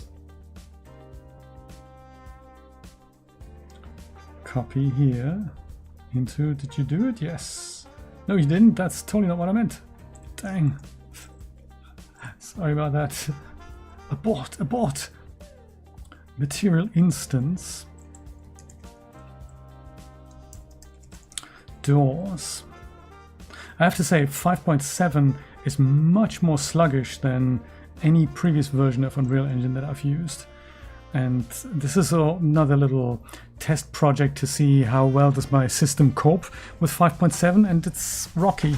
I can't lie, 5.6 was the last one that was relatively fluid on my system, and whatever the engineers from Epic did there, 5.7 is just pushing the hardware that much more. So if your system is weak,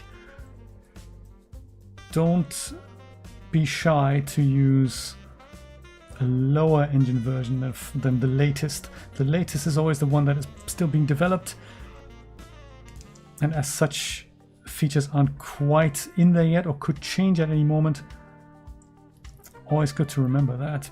There's no harm in using an older engine version. And this is my first foray into 5.7, and that's one major thing I've noticed here.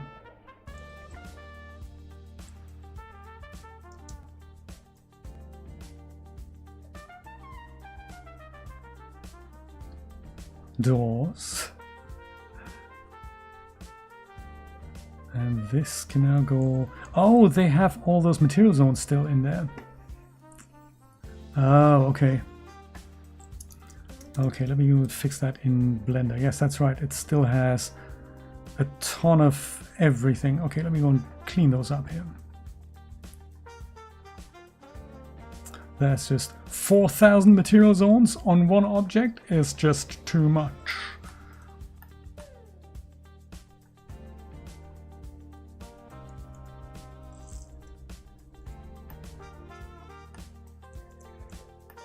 Yeah, 2 material zones is more, that's more what I'm into. Make one more and call it glass and assign. And then we go and do everything. Deselect that. Oh no, don't do that. Select class everything. That's just super, super, super, super awful.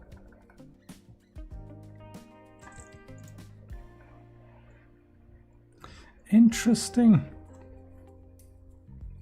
Why doesn't that work then? That makes not that much sense, not to me at least. Remove, new thing, we'll call it glass doors. In here, no, not the knife. Assign that to glass doors, right? Assign. Select that. Why would it do that? That makes no sense at all. That makes no sense at all.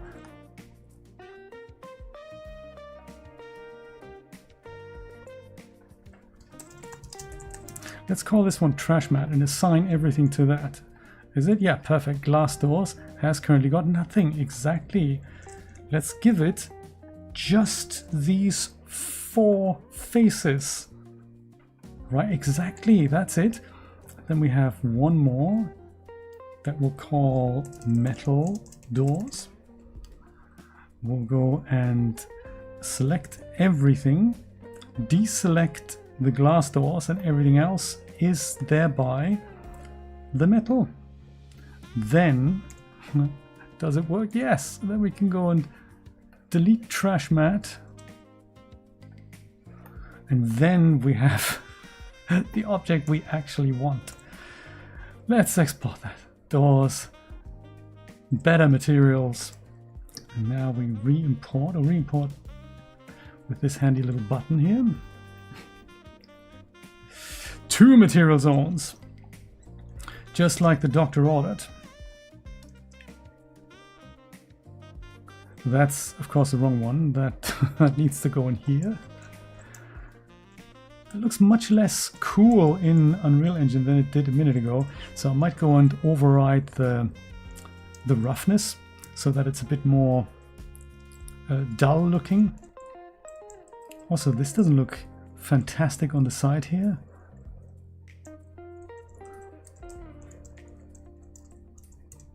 Maybe I should rethink my galvanized metal material here. Metal galvanized might not be the best idea. Let me just see if we can just use something like the sandblasted one instead. Oh no, that was also awful. Maybe this one?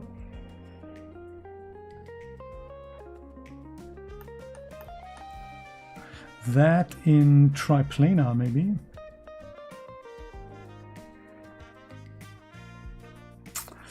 I don't know. This goes on the bottom. What did we set this to? This was UV projection. Does triplanar look a little better? I don't see anything in here, so this looks actually okay in here, but in Unreal Engine it doesn't look all that hot. higher tiling maybe. Let's see if this looks better here with the metal brushed.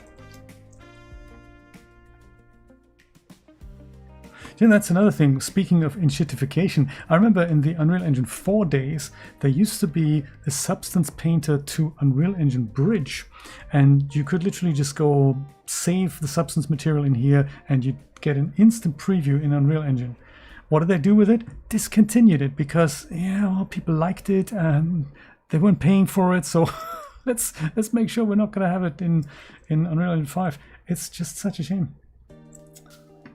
It's such a shame. So new textures, replace that. Then we go into here and we say re-import. Re-import there.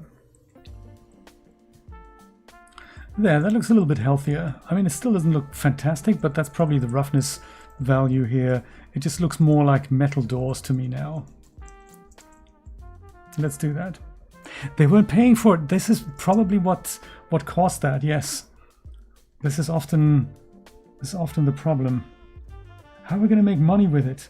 Well, people like it though, don't they? Discontinue. Just make sure people dislike it. They must pay. Glass doors. Okay. And this will adjust once we see it in situ.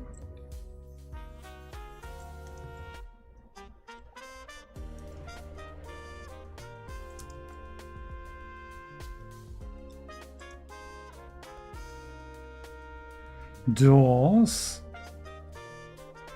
Here they are.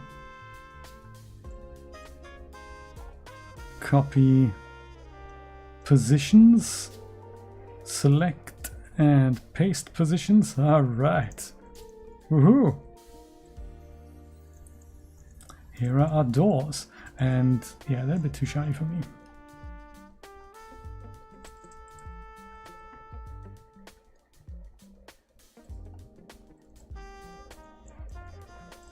And that window is going to disappear. That's we don't really want to see that. Roughness multi. Let's make that less than 1 do we need?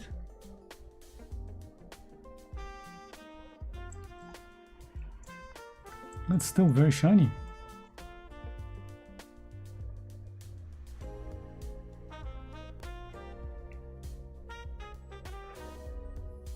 I might just go and put a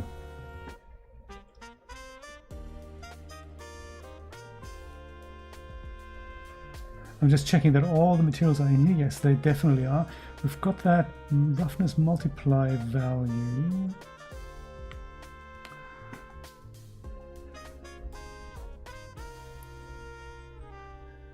But we don't have a roughness strength as such. So let's put another multiply node in here. Let's put another multiply node in here. Dude, what's going on? There. And then we put this into there. And then we put a new scalar and say roughness. Roughness.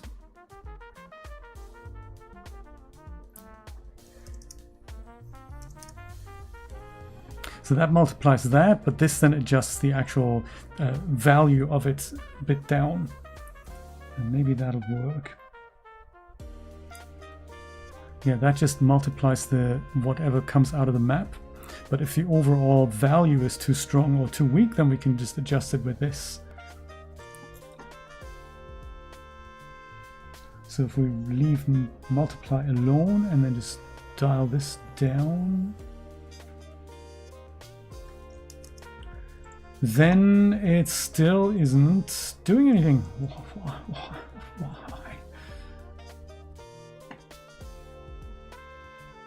No, we'll go the other way.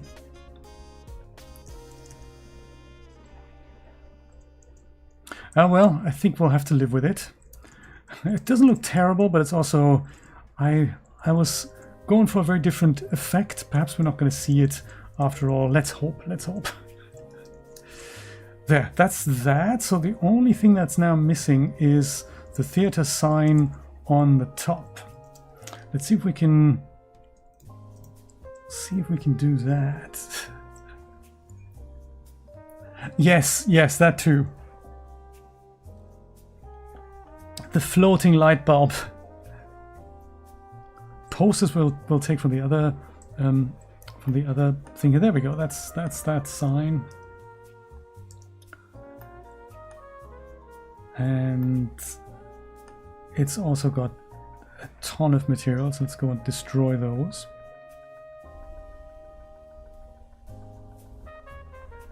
I don't quite know what we should put on this. That might just be something like a plastic with wear on it, I'm thinking. And then here we'll have, oh yeah, all these things. They're gonna be the sticks. A sign. Did it work? No. Why not? It's so terrible.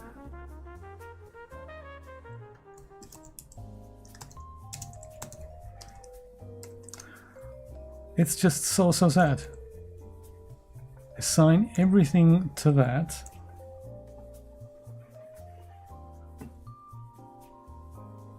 That goes here. That is still that. Therefore this is in fact that, isn't it? Yeah, perfect. So let's go and rename that, not trash mat. Sign. There we go. Why is everything so super awful, Nancy? Please tell me. Trash mat 001. But we've just renamed it, haven't I? I said sign, didn't I? There we go. Sign 001. Fine. Let's go. Okay, fine. Let's go and call it theater sign. Aha. I don't understand. Are there funky UVs on here? Yeah, just one. Is it UV unwrapped as well? Yes, I suppose. Maybe. What do the sticks look like? Sticks. Oh, they're a different. No. Well, that you see what it is. You see that. Do they have caps? No, they're hollow, aren't they? Yeah, perfect. In that case, we can just go and pack it. Not like that, though. Not like that at all. I don't think we need. Maybe we'll do this manually. Because I don't want to do UDIMs for this. That would just be way too much.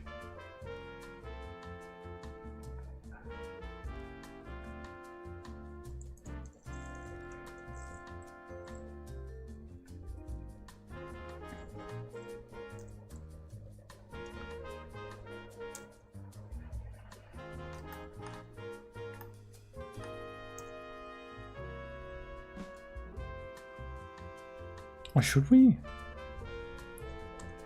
Why don't we treat ourselves? Why don't we treat ourselves? Let's make it a large 4K thing for this, just in case.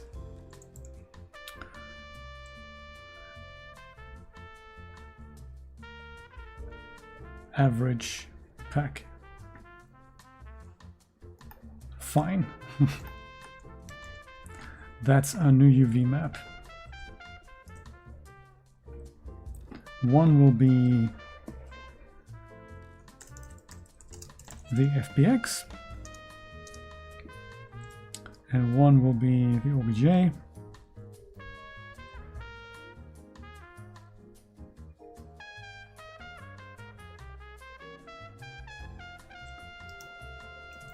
Okay. And I'm thinking it'll just be some kind of a plastic sign, I guess, with just wear on it. Save my doors, indeed. See if it bakes. How does it bake?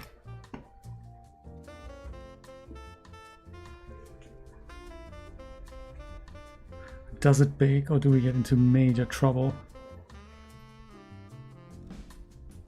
Because I really don't want to split out every single every single letter here. I think it might have worked.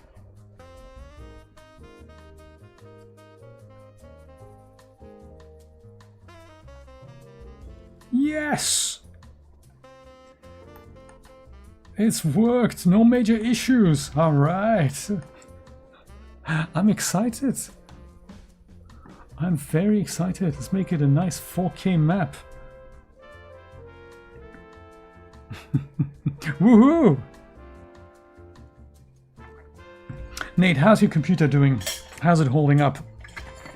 Were you able to free up another hard drive and try another fresh installation of Microsoft Windows?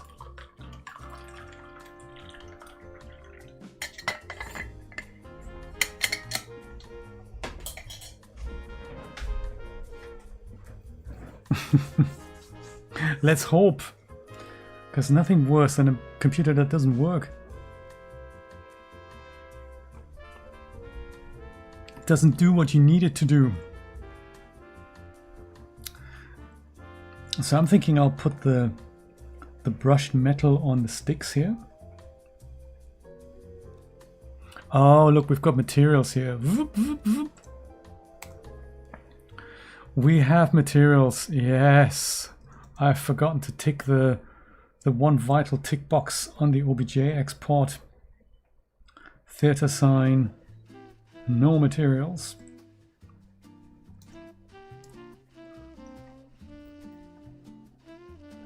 Re-import mesh, rebake.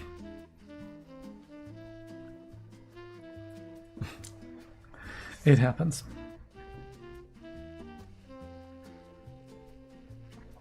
Sorry, bake in 4K is what I meant.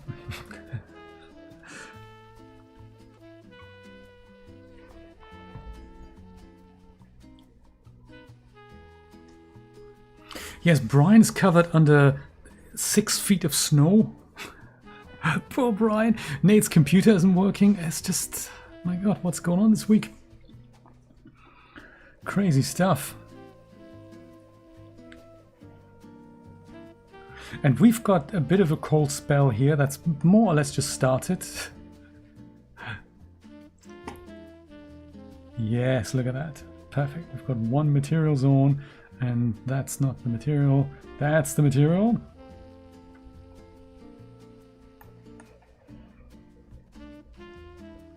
And so that every stick looks the same, let's use triplanar. I can get behind that. Now, of course, comes the slightly tricky bit where we have to go and mask that out. Unless we wanted the whole sign to be metal, that might also be nice, just with edge wear. I had sort of thought those to be emissive surfaces. We might actually do that, but then how do I just have dirt just on the bottom sticks, but ideally I'd like to have dirt on the letters as well. That's going to be a little temperamental now to reselect the sticks, I take it, because they're sort of all over the place.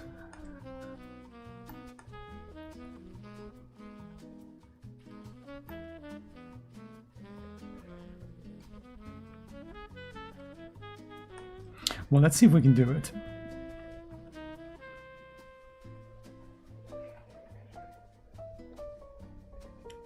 A black mask. Maybe it'll work in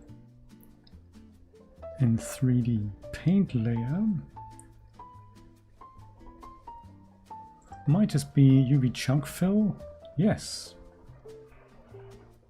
Chunk fill. Not as bad as I thought. Oops. Chunk fill to the rescue. Good stuff. Okay, and then we'll use something like a Like, do we have a plastic?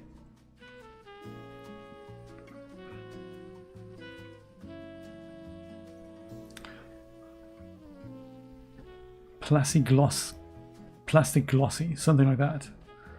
Plastic glossy stained. Yeah, no, I think that. Yes. Well, exactly. And that's going to be triplanar as well. Everything's going to be triplanar. And we have dust on there already. Not bad, I say, not bad. That's neat. And the color is, of course, debatable. I think we're going to make that something like red. But what we can do now is take this whole thing, put a black mask on here as well. Oh, actually on the layer, right? Black mask, yes. And then on that, sweetie, what's going down here?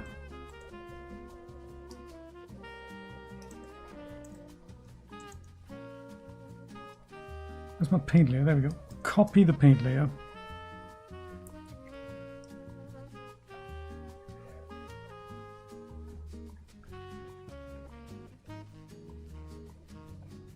Black mask, no, black mask in here.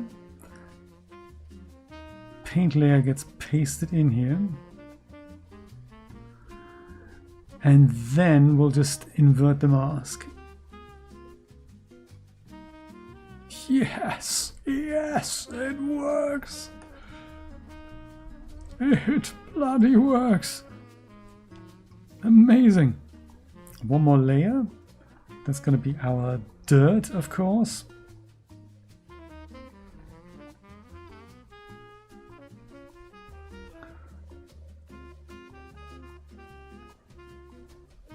With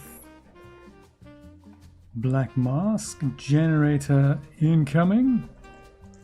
Dirt, yes. Dirt, yes. Look at that. Because it's worn. It's filthy. Nobody's cleaned it in ages. It's nice. I like it. Oh, the only thing that I wanted to change was the color. So instead of this being blue, I think maybe it'll be something like that. And a little faded.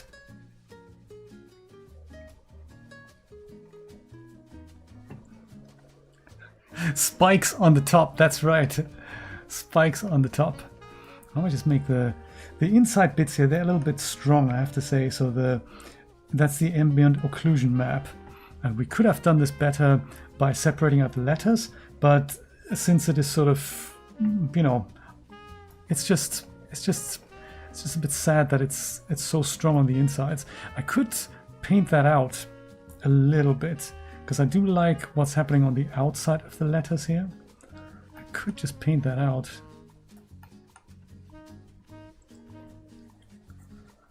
Should I do that? First thing we'll do is save this thing. Very important. I might just go and paint it.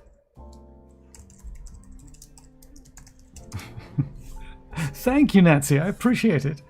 Let me see if I can do it.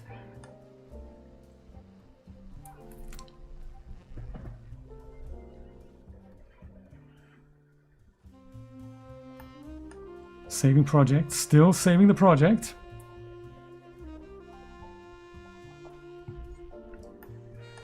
Yeah, so like here, that's a good example of that.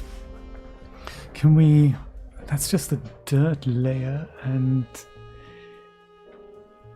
if I add a paint layer in the mask, that isn't really what I'm looking for. Or is it? Paint, yes, it is. I'm going to check this, and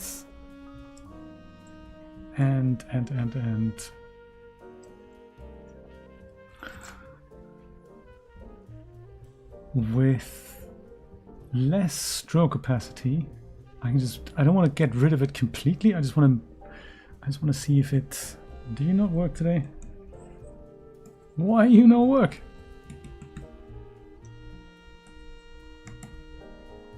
Huh. That's a little odd. Did I pull a cable that I shouldn't have pulled out? I must have, because my pen isn't working. That's uncool. So can we do this with the mouse?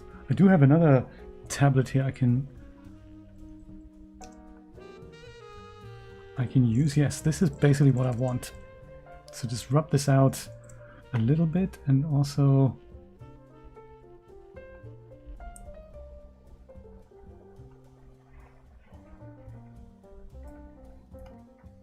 less flow like that, but of course with you know, paint control, man. And also with an actual nice brush, not just with that.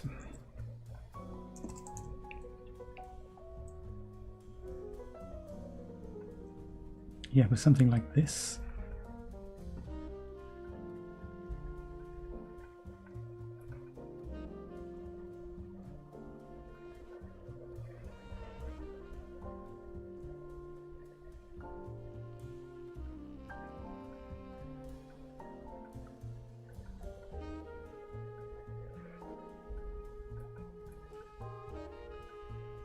Yes, that is what I was sort of looking for.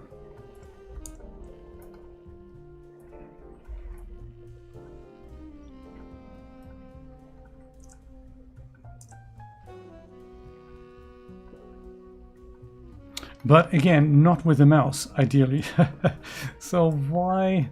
What's happened to my pen display now? Oh good, I'm just gonna have to quickly have a look. What's going down here?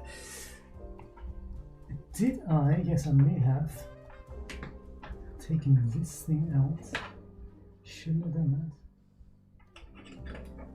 that. That goes in like this. So I either lose my display completely, or it now just works. And it now works! Look at that, it's perfect. It's that one cable I shouldn't have taken out.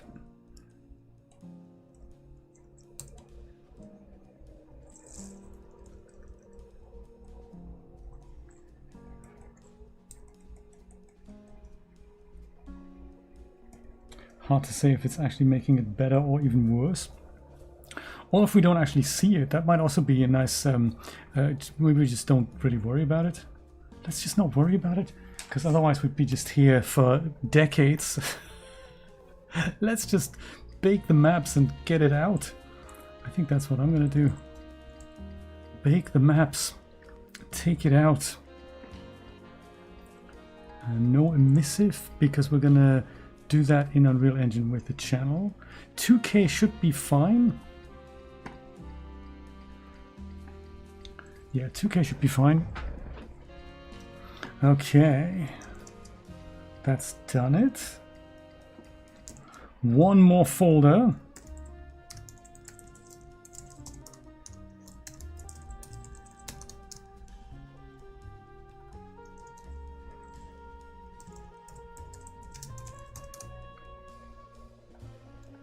Put that in here. Put that in here. Yes, very good. Make instance out of that.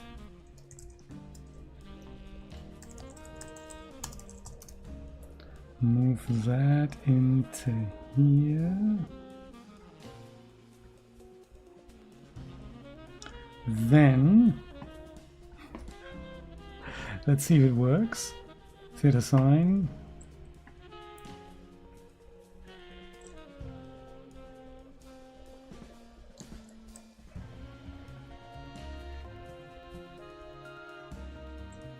Okay, two material zones, sticks and theater sign.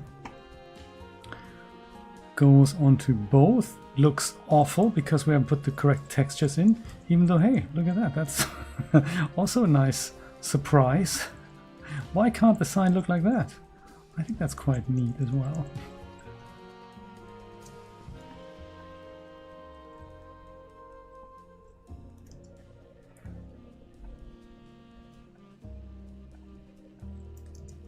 that goes into here, and then that goes into here, and then that goes into here. And then this is what the side looks like in Unreal Engine. Not bad at all. Yes, and I'm actually perfectly happy with the AO in between there. I don't think that is a problem. Let's put that on top. I can't wait to see it. Slightly higher than we need it to be. Copy this. Paste that. All right. And then we can just go and make it emissive, and then it'll be the reawakened theater. Not bad at all, not bad at all. Let's do that. So only the sign here, the signage, the second slot. That's the one that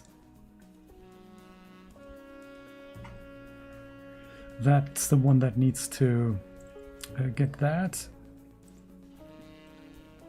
Do we have emissive? We don't, do we? Just bolt it onto this.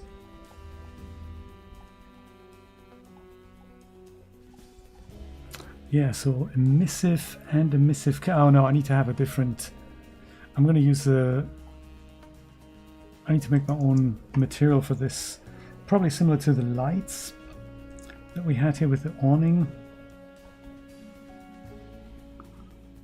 That was this, but that didn't have an emissive channel.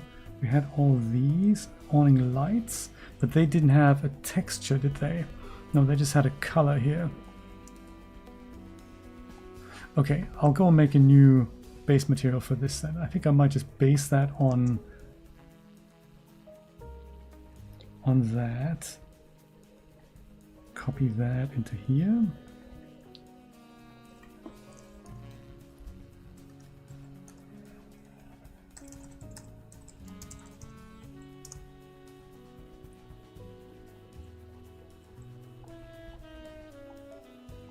So that's gonna be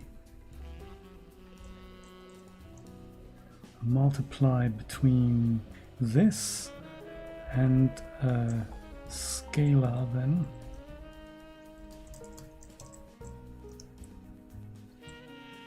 And it's 0 by default. That suits me fine, and that's in overrides. We save that. And then theater sign should have an emissive channel if we switch over the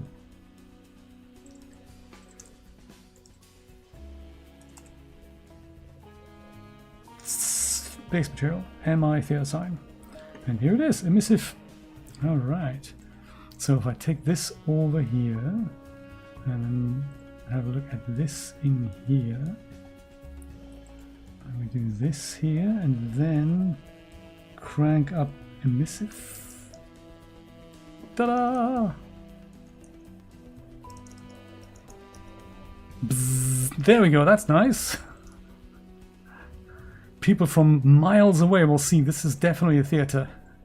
It's a cool effect, isn't it? But 1,000, yeah, I think 1,000 might be a bit much. This is what it was like before. Lumen is still calculating this down a little, so it's the glow effect is still not. It was so strong. It's still doing its thing. Eventually, it'll be off, and I think at that point we might just make it either like this or just 0.5. Just something along those lines, or maybe not. Maybe without the emissive was actually quite funky too.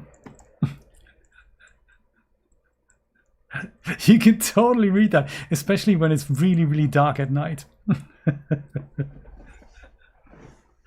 Yeah, back in the day before we had AI data centers, we could do stunts like that. Wait a minute, I think, is there another light bulb up here that's shining through? There we go, now it's calmed down a bit, that's neat. Yeah, so I'm either thinking just a little emissive. We'll know when we have the proper lighting, or something like this. Then it'll be in tune with the sign. But I'm thinking maybe without it might also be neat. And now that I see it, maybe just something like this. Yeah, just a little. Well, this is neat. Look, the only thing we need to do now is just for organizational purposes. This is all not this. Oh my god. Off, out, there we go. All of this stuff here is not one object. There's several objects. So I'm going to go and turn that into a blueprint now. New, convert selection to blueprint class. And I'm going to use harvest components. And I'll go into just assets here, the top folder. BP Facade. That does that. The entire city's power grid, exactly, just for the sign. We can never show any movies though, because we don't have the resources to power the projector as well. There, now we have a blueprint of this with materials and all harvested components. That's neat, and they've replaced that in here as well. All right, good stuff. Now, we don't need to worry then about this and that building, I think.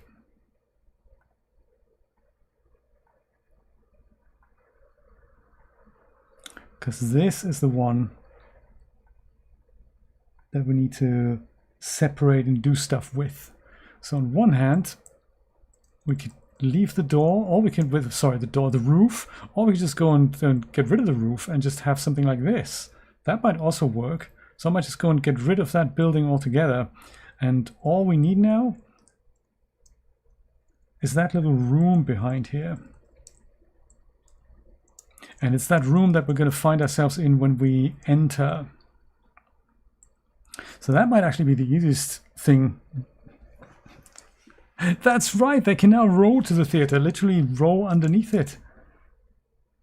Let's see what might need to happen for that. I go to my interior level here. Did I just accidentally duplicate that? I think I did, but that's fine. I will call that one interior harvest, because I'm going to take some stuff out of this that will still be intact in my interior V1, which is the one that we're using for stuff. It's, you know, these drive-in theaters. This is a row-in theater. Totally new and stuff. I think, can we go and... Might need some more music here. Save theater sign. We don't need this anymore, I don't think. Thank you, Substance Painter.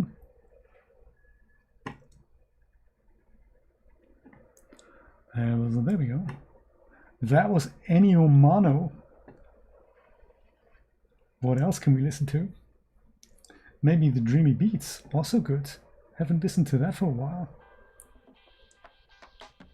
Good stuff. So this is the duplicate of my of the level that we looked at last time, and this in the front here, this little dude, this space here, that's what we basically need a copy of. And I don't know how big it needs to be, but all we need is basically this carpet here.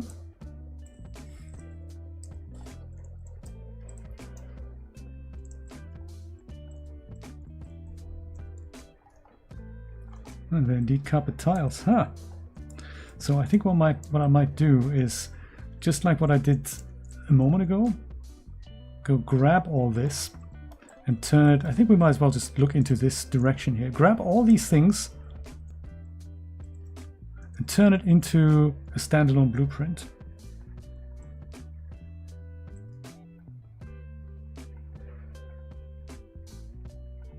Might actually be nice to have these doors here as well. That's cool.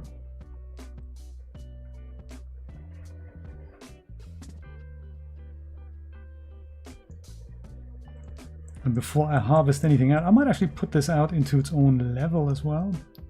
Possible. I think we'll start with a folder.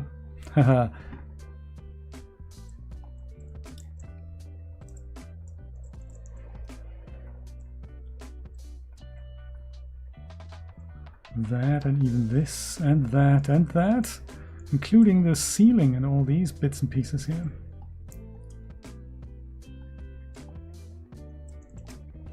Look at that. Great stuff. Great Scott, I've missed stuff. Move this into a new folder. We'll call this one entrance. Not entrance, entrance. And all of that can go here. Top level, buddy. Top level. So it doesn't want to do it. Yeah, there we go. No, not into lighting. Above lighting. There we go. Nice one. This makes it easy for me to select what I haven't got just yet. Do we need this? I don't know, do we? It's hard to say. We might as well. It's free. Let's go select it already.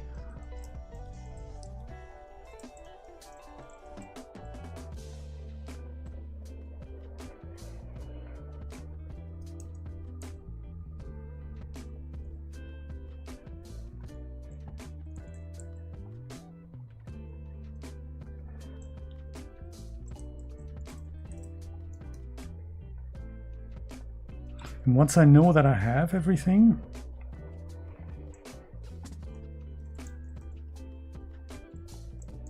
this is grouped, isn't it? Groups are the devil. If you ever come across groups, don't use them in Unreal Engine. They're just, they're not going to make you happy.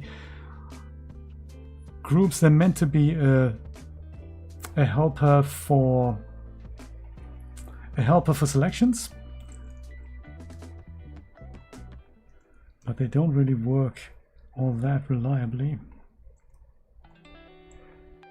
Move to entrance.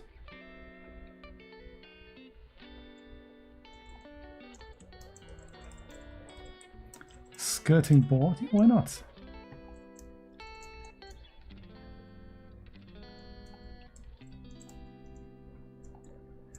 And we're going to be looking into this from the other side.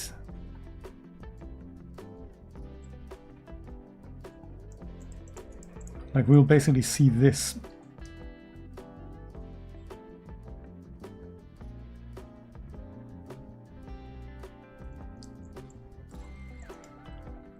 Some more floor tiles here. Move that entrance as well.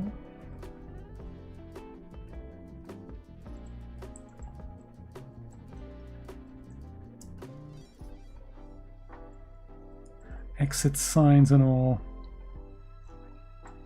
And even that dark creepy room behind here.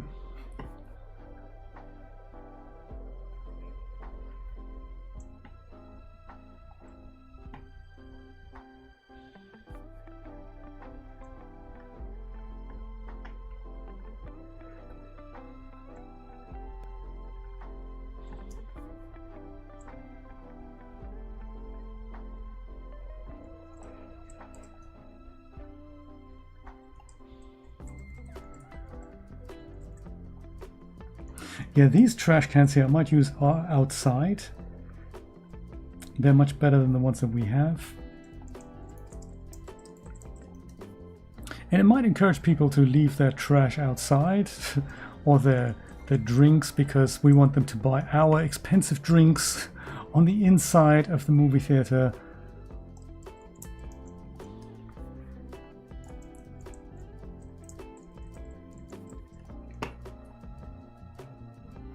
We nearly got it.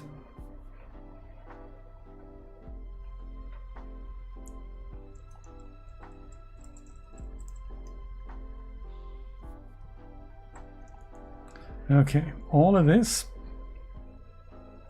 goes to the entrance. And nearly got everything.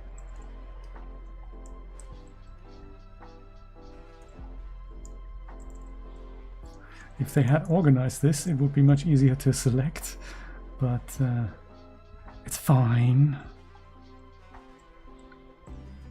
We don't need floor on the outside here, we need all of this.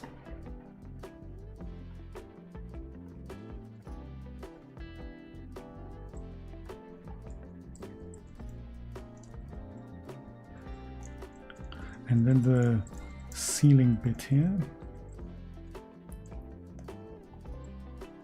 Move that to entrance. There we go. And then we're nearly there. We nearly got it. This, that, and this. Not that we're going to see all this detail, but you know, while we're here.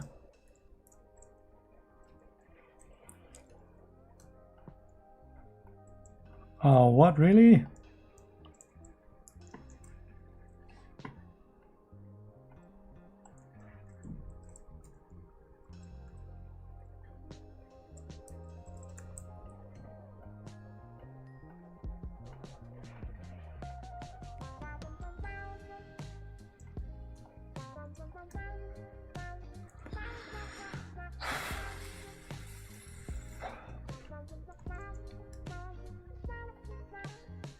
There is a way to multi-select, but I'm not sure if it's going to do us any favors here.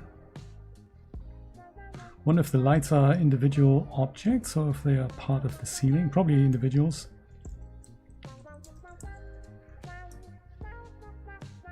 The cool thing is that Unreal Engine remembers selections as well. So when you accidentally misselect something, that deselects 50 other pieces that just took you 20 minutes to pick out, you can just undo and it'll go back to the selections that you've had before that. Thankfully. And the bucket of chicken too, yes. Absolutely. Nancy, it's been ages since I've had a bucket of chicken. How about you? Those were the days. The bucket of chicken days. Put that in the entrance. And then we have almost everything except for an air vent. Couple of light fixings here. And I suppose also light, but I'm gonna go and take care of the light myself, I think. I don't think I need to copy that. Move that into entrance. Okay, so that's everything.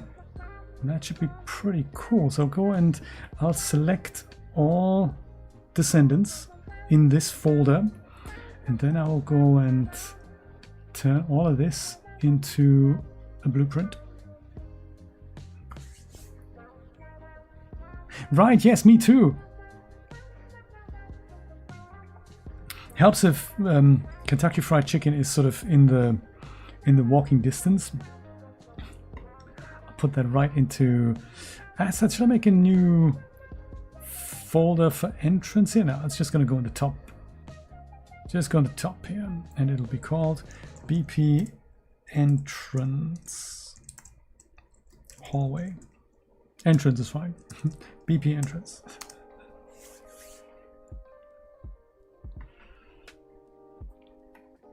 Fingers crossed. Right, yes. Back in the day.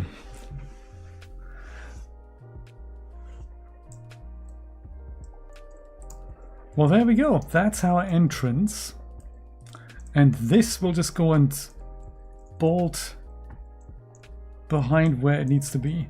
Where, by the way, this is something slightly disturbing. We may have to take care of that. Where is the shared route? Oh, it's here, is it? That would be good. I don't want the pivot point of this thing to be 4,000 miles away from where I actually need it, ideally. You know what I mean? Okay, interior harvest. Thank you so much. We're going back to the exterior. Save everything. Yes, I remember I had my first bucket in the UK when I moved to London in 1999, and we didn't have KFC then in Germany, but there was one in Camden where I had my new apartment on Holloway Road. That was on at the top of Camden Road and Holloway Road. There was a building on the corner. That's where I used to live, and the rent was what I found frighteningly expensive. £250 a week they wanted. And that was about triple of what I had budgeted for living in London. And thankfully, I could share the flat with somebody else, another chap from Germany who joined me about 6 months after I lived there. But he was very kind. He shared the rent with me from the get-go, and that was really nice. He said, well, just find us an apartment. I might not be there immediately with you, but I'll pay rent from the moment you find one. And I was thinking, really? He even paid the deposit, which is amazing. I could have never done it without him. So yes, that was really cool. Ay, caramba, look at that. One entrance, please. Where's the entrance to the entrance? I think is it this way around? I think so.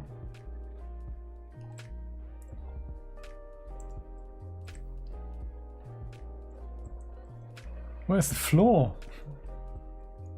Oh, it's in the sea. Well, that's depressing, isn't it? That needs to be.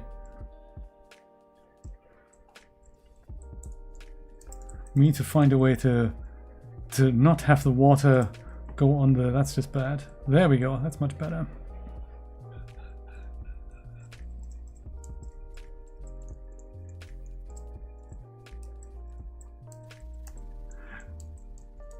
What do you mean, project?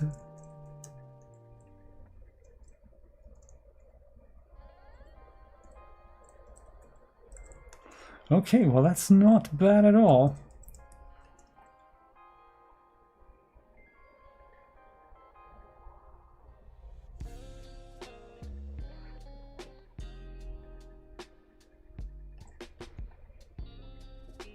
Yeah, this is all I wanted to see, that in case we do see this, we do have, in fact, an interior here. We need to move this all further to the left.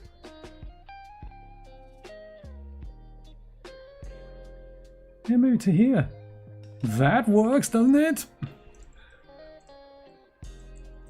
Does this work or what? It's cool. We can see the interior from here. Oh my god, I can't wait. I can't wait. This is amazing. Quick save.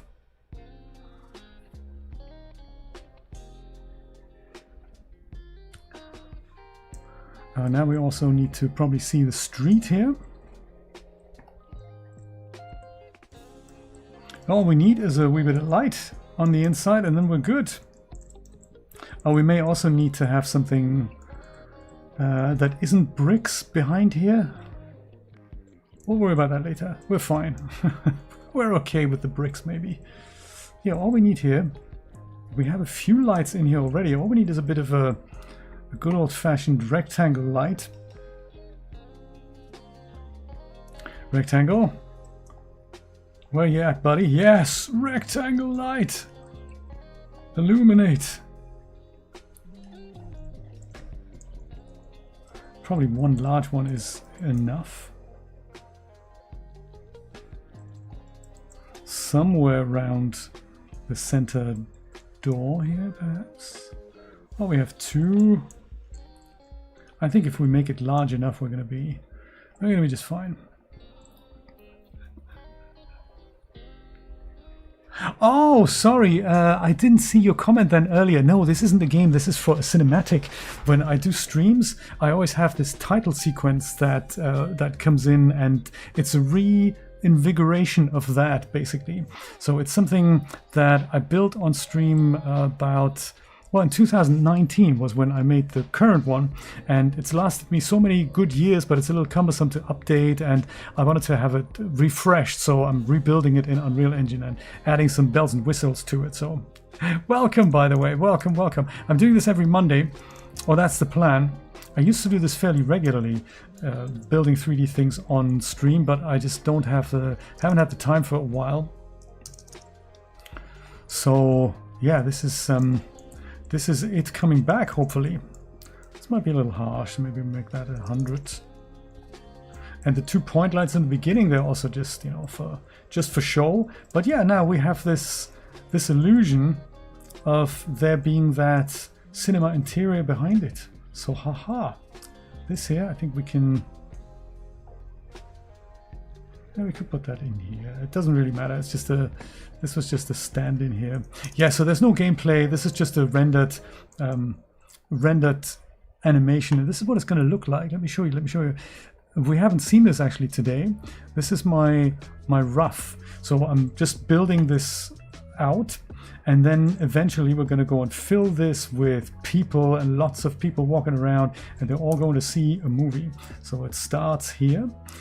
And then we cut this, and look, there's the theater. We can totally see it. That's quite exciting. And oh, there's also cars parked on the side. I haven't switched those on. There we go. That is what we need. And then we cut to the interior, which then shows lots of people going into the theater. And yeah, so this is what the whole thing looks like. Oh, let me show you with the street as well. So we have foliage, and we have debris, and we have the props.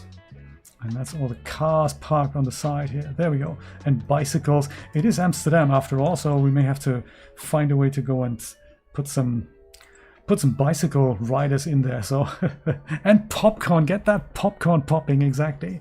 Look at that. Does it look cool or what? I mean, compared to the title sequence that I have right now, there's some familiarity there, but there's also lots of new exciting things there. So yeah, and that's what I'll be building. My original plan was for today to put some stand-in characters in here, but I think it's getting a bit late for that, so I think I might go and call it a day and carry on with this next Monday. I think one thing I may just quickly build that, perhaps, is really the bricks in the box office here. They're annoying me now, and they are just the facade bit here. So I think the easiest way to dull that down is if we have something like just a cube. It doesn't have to be massive or anything, but just a cube that has this sort of black material on there. Oh, and there's something that's gone wrong on the inside of this thing. That was supposed to be green. But hey, that's also cool. I could go back to Substance Painter and literally change the materials of this for that part. Why don't we do that? Actually, that might actually be the fastest way to do that. If I go... Oh, that was this. This here, that was another blueprint. Edit facade. Whoops.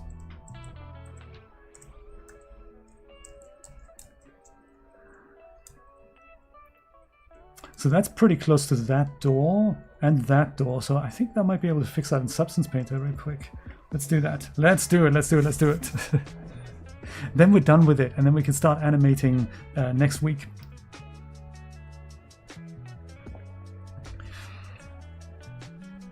Oh, why is it that dark apps have this flash of brutal white that everything is dark? All the creative apps have a dark background, and then every so often there's this flash for 2 seconds that just burns your retinas, and you think, why God, what have I done that you punish me so very much?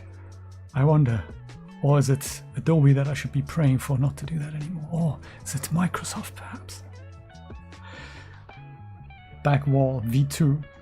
Soon to be back wall V3. Yes. This will be easy.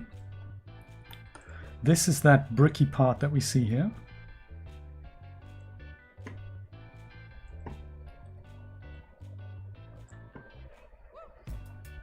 What was the sort of dark concrete part that we had? Was that concrete? Was it asphalt? Concrete cores, was that it? And then I just made it darker? I think that was probably what it was. But the brick texture is still on there. Yeah, that's not good. Override the normals as well. Oh, no, that isn't... How am I going to do that? I basically have to build myself a reset layer for this. And override height and normals with that? No, it doesn't. That is pretty uncool. How am I going to do that?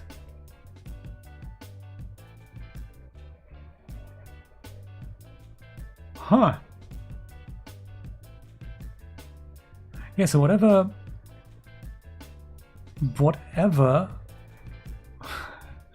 that is probably what it is. That could well be it. I never thought about that. Must not think bad thoughts about Adobe. Bzz, Adobe knows they're great. That's what it is, isn't it? Well, this is a puzzle, isn't it? How do I, if I have a ton of stuff on there and I want to basically override height information on here, or normal information, how do I reset that for a layer above it? Currently they're all pass through. Isn't there a way to reset that? There has to be. I just don't understand. Because, I mean, I could, I suppose, not have height on this layer at all. Is that possible? Yeah, it doesn't, that's just the height that comes from this layer.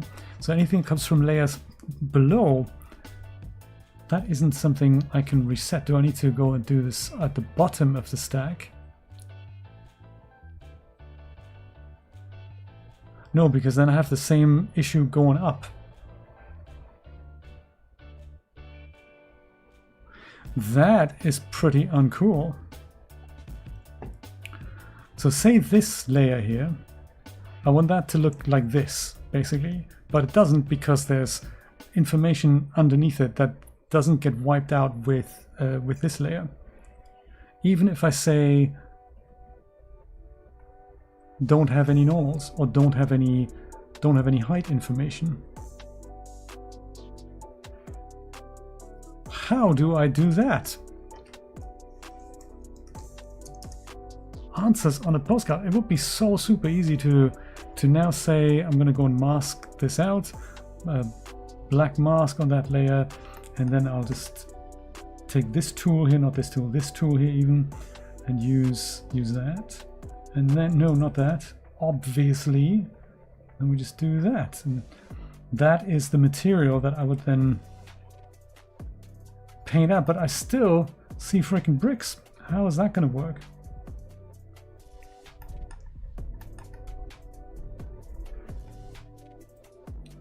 That is very interesting.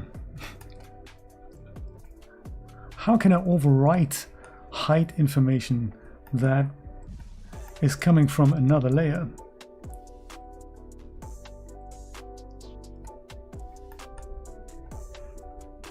Yeah, if I turn this into different material, then we're all good. But who knows how it works?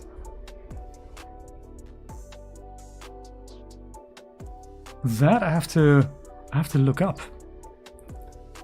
Because ideally this is now going to be my fill layer for this. Then I can go and say this goes on here as well, and we'll use the whole mask, copy mask, copy not copy layer, copy mask, paste mask into here, paste into mask, more like it. Neat. And then we do this, put this down and make that darkish sort of gray. Huh. Can I group the brick layer and mask the group out? No, this is the thing. It's bizarre that I can't do that. Because the brick layer, these are all the main textures here. And that's what sort of makes that. This is what makes this. And that's what makes that. And if I mask it, do you think, so you're saying put a mask on this here? Let's try it out. Let's maybe let's save this so that we don't get caught with our trousers down, so to say. Always good to make a backup and a copy. And you're saying add a new mask in here. Let's say a white mask. And in that mask, can I go and group this out? Ricky, that is the way to do it. OMG. I just need to understand why that works. Why does this work? Because really what I can do is here copy this mask. Copy mask, and then paste that mask into here. Paste into mask. That has, of course, the opposite effect of what I want. So now I'm going to go and say invert mask. There we go. Ricky, why is this working?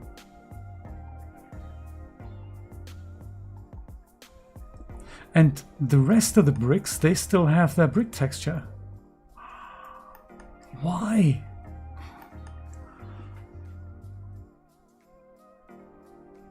Because I'm masking it where it happens. That's why, isn't it? I'm masking it out where I don't want it at source. I don't try to reset anything. I just mask it out. Masking the group layer. Yeah, that's, oh my God, Ricky, thank you so much. Man, I really appreciate that. Because if I now do this, then we have this crunchy stuff, but that comes from here. So we say trilinear, first of all, and we also say tiling less. And then maybe we just find that still a little awkward. We'll just do this, maybe. That's neater. Maybe the height here is even a bit much, so we can make that less because it's just a painted wall, really. Ah, Ricky, thank you so much. I really appreciate that. Concrete color. There. That should do it. Wow. Man, I love this. I think this is also something I really enjoyed with the previous sessions. Every time I did some 3D streaming, there was always something that I didn't know that doesn't work, and lots of people chip in with suggestions, and it feels like we're building this together. That's really cool. I mean, it's like learning for everyone. That's just so cool. Man, look at that. So if we go and export this out, back here, import those textures back into Unreal Engine, the problem should be solved. That is the idea.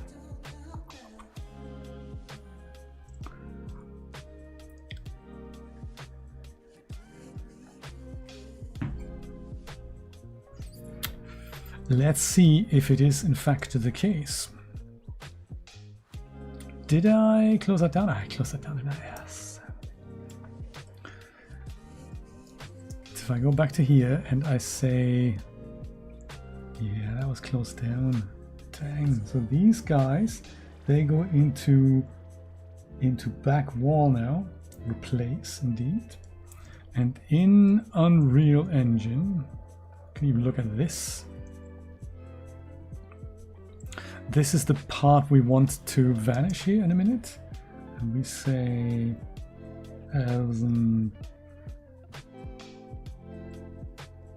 is it just called Facade? Was that Facade? No, it wasn't Facade. Wasn't Box Office. It wasn't Awning. Where is it? Facade Split, maybe? Back Wall, that was it. Yeah, this should really be called Back Wall, so I know what's what. And also update redirectors just in case. Exactly, start T doesn't exist anymore. Delete it. Starty. Back wall textures. Back wall, that could have come out, but we're okay with that. Re-import. Back wall sorted, no more bricks. And I think now that looks fairly proper. I mean, we'd never see it properly, but it would be obvious if there's bricks here. So problem solved. Look at that. We've made something. We did a thing. We did a thing. Let's watch it one more time. For substance painter, oh yeah, yes, absolutely, 200 a year. You can get it for 200 one-off on Steam though. That's a version you don't get updates for, and they bring out a new version of that once every year, but you get to keep it.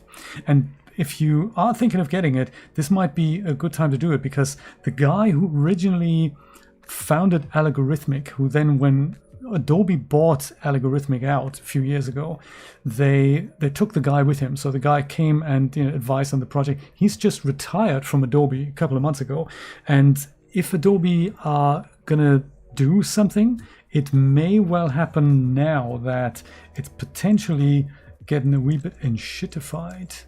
I don't know if it's going to happen. Let's hope it doesn't. But if it does happen, it would happen now. Something I've just realized with our new textures is that I don't think my dirt came with.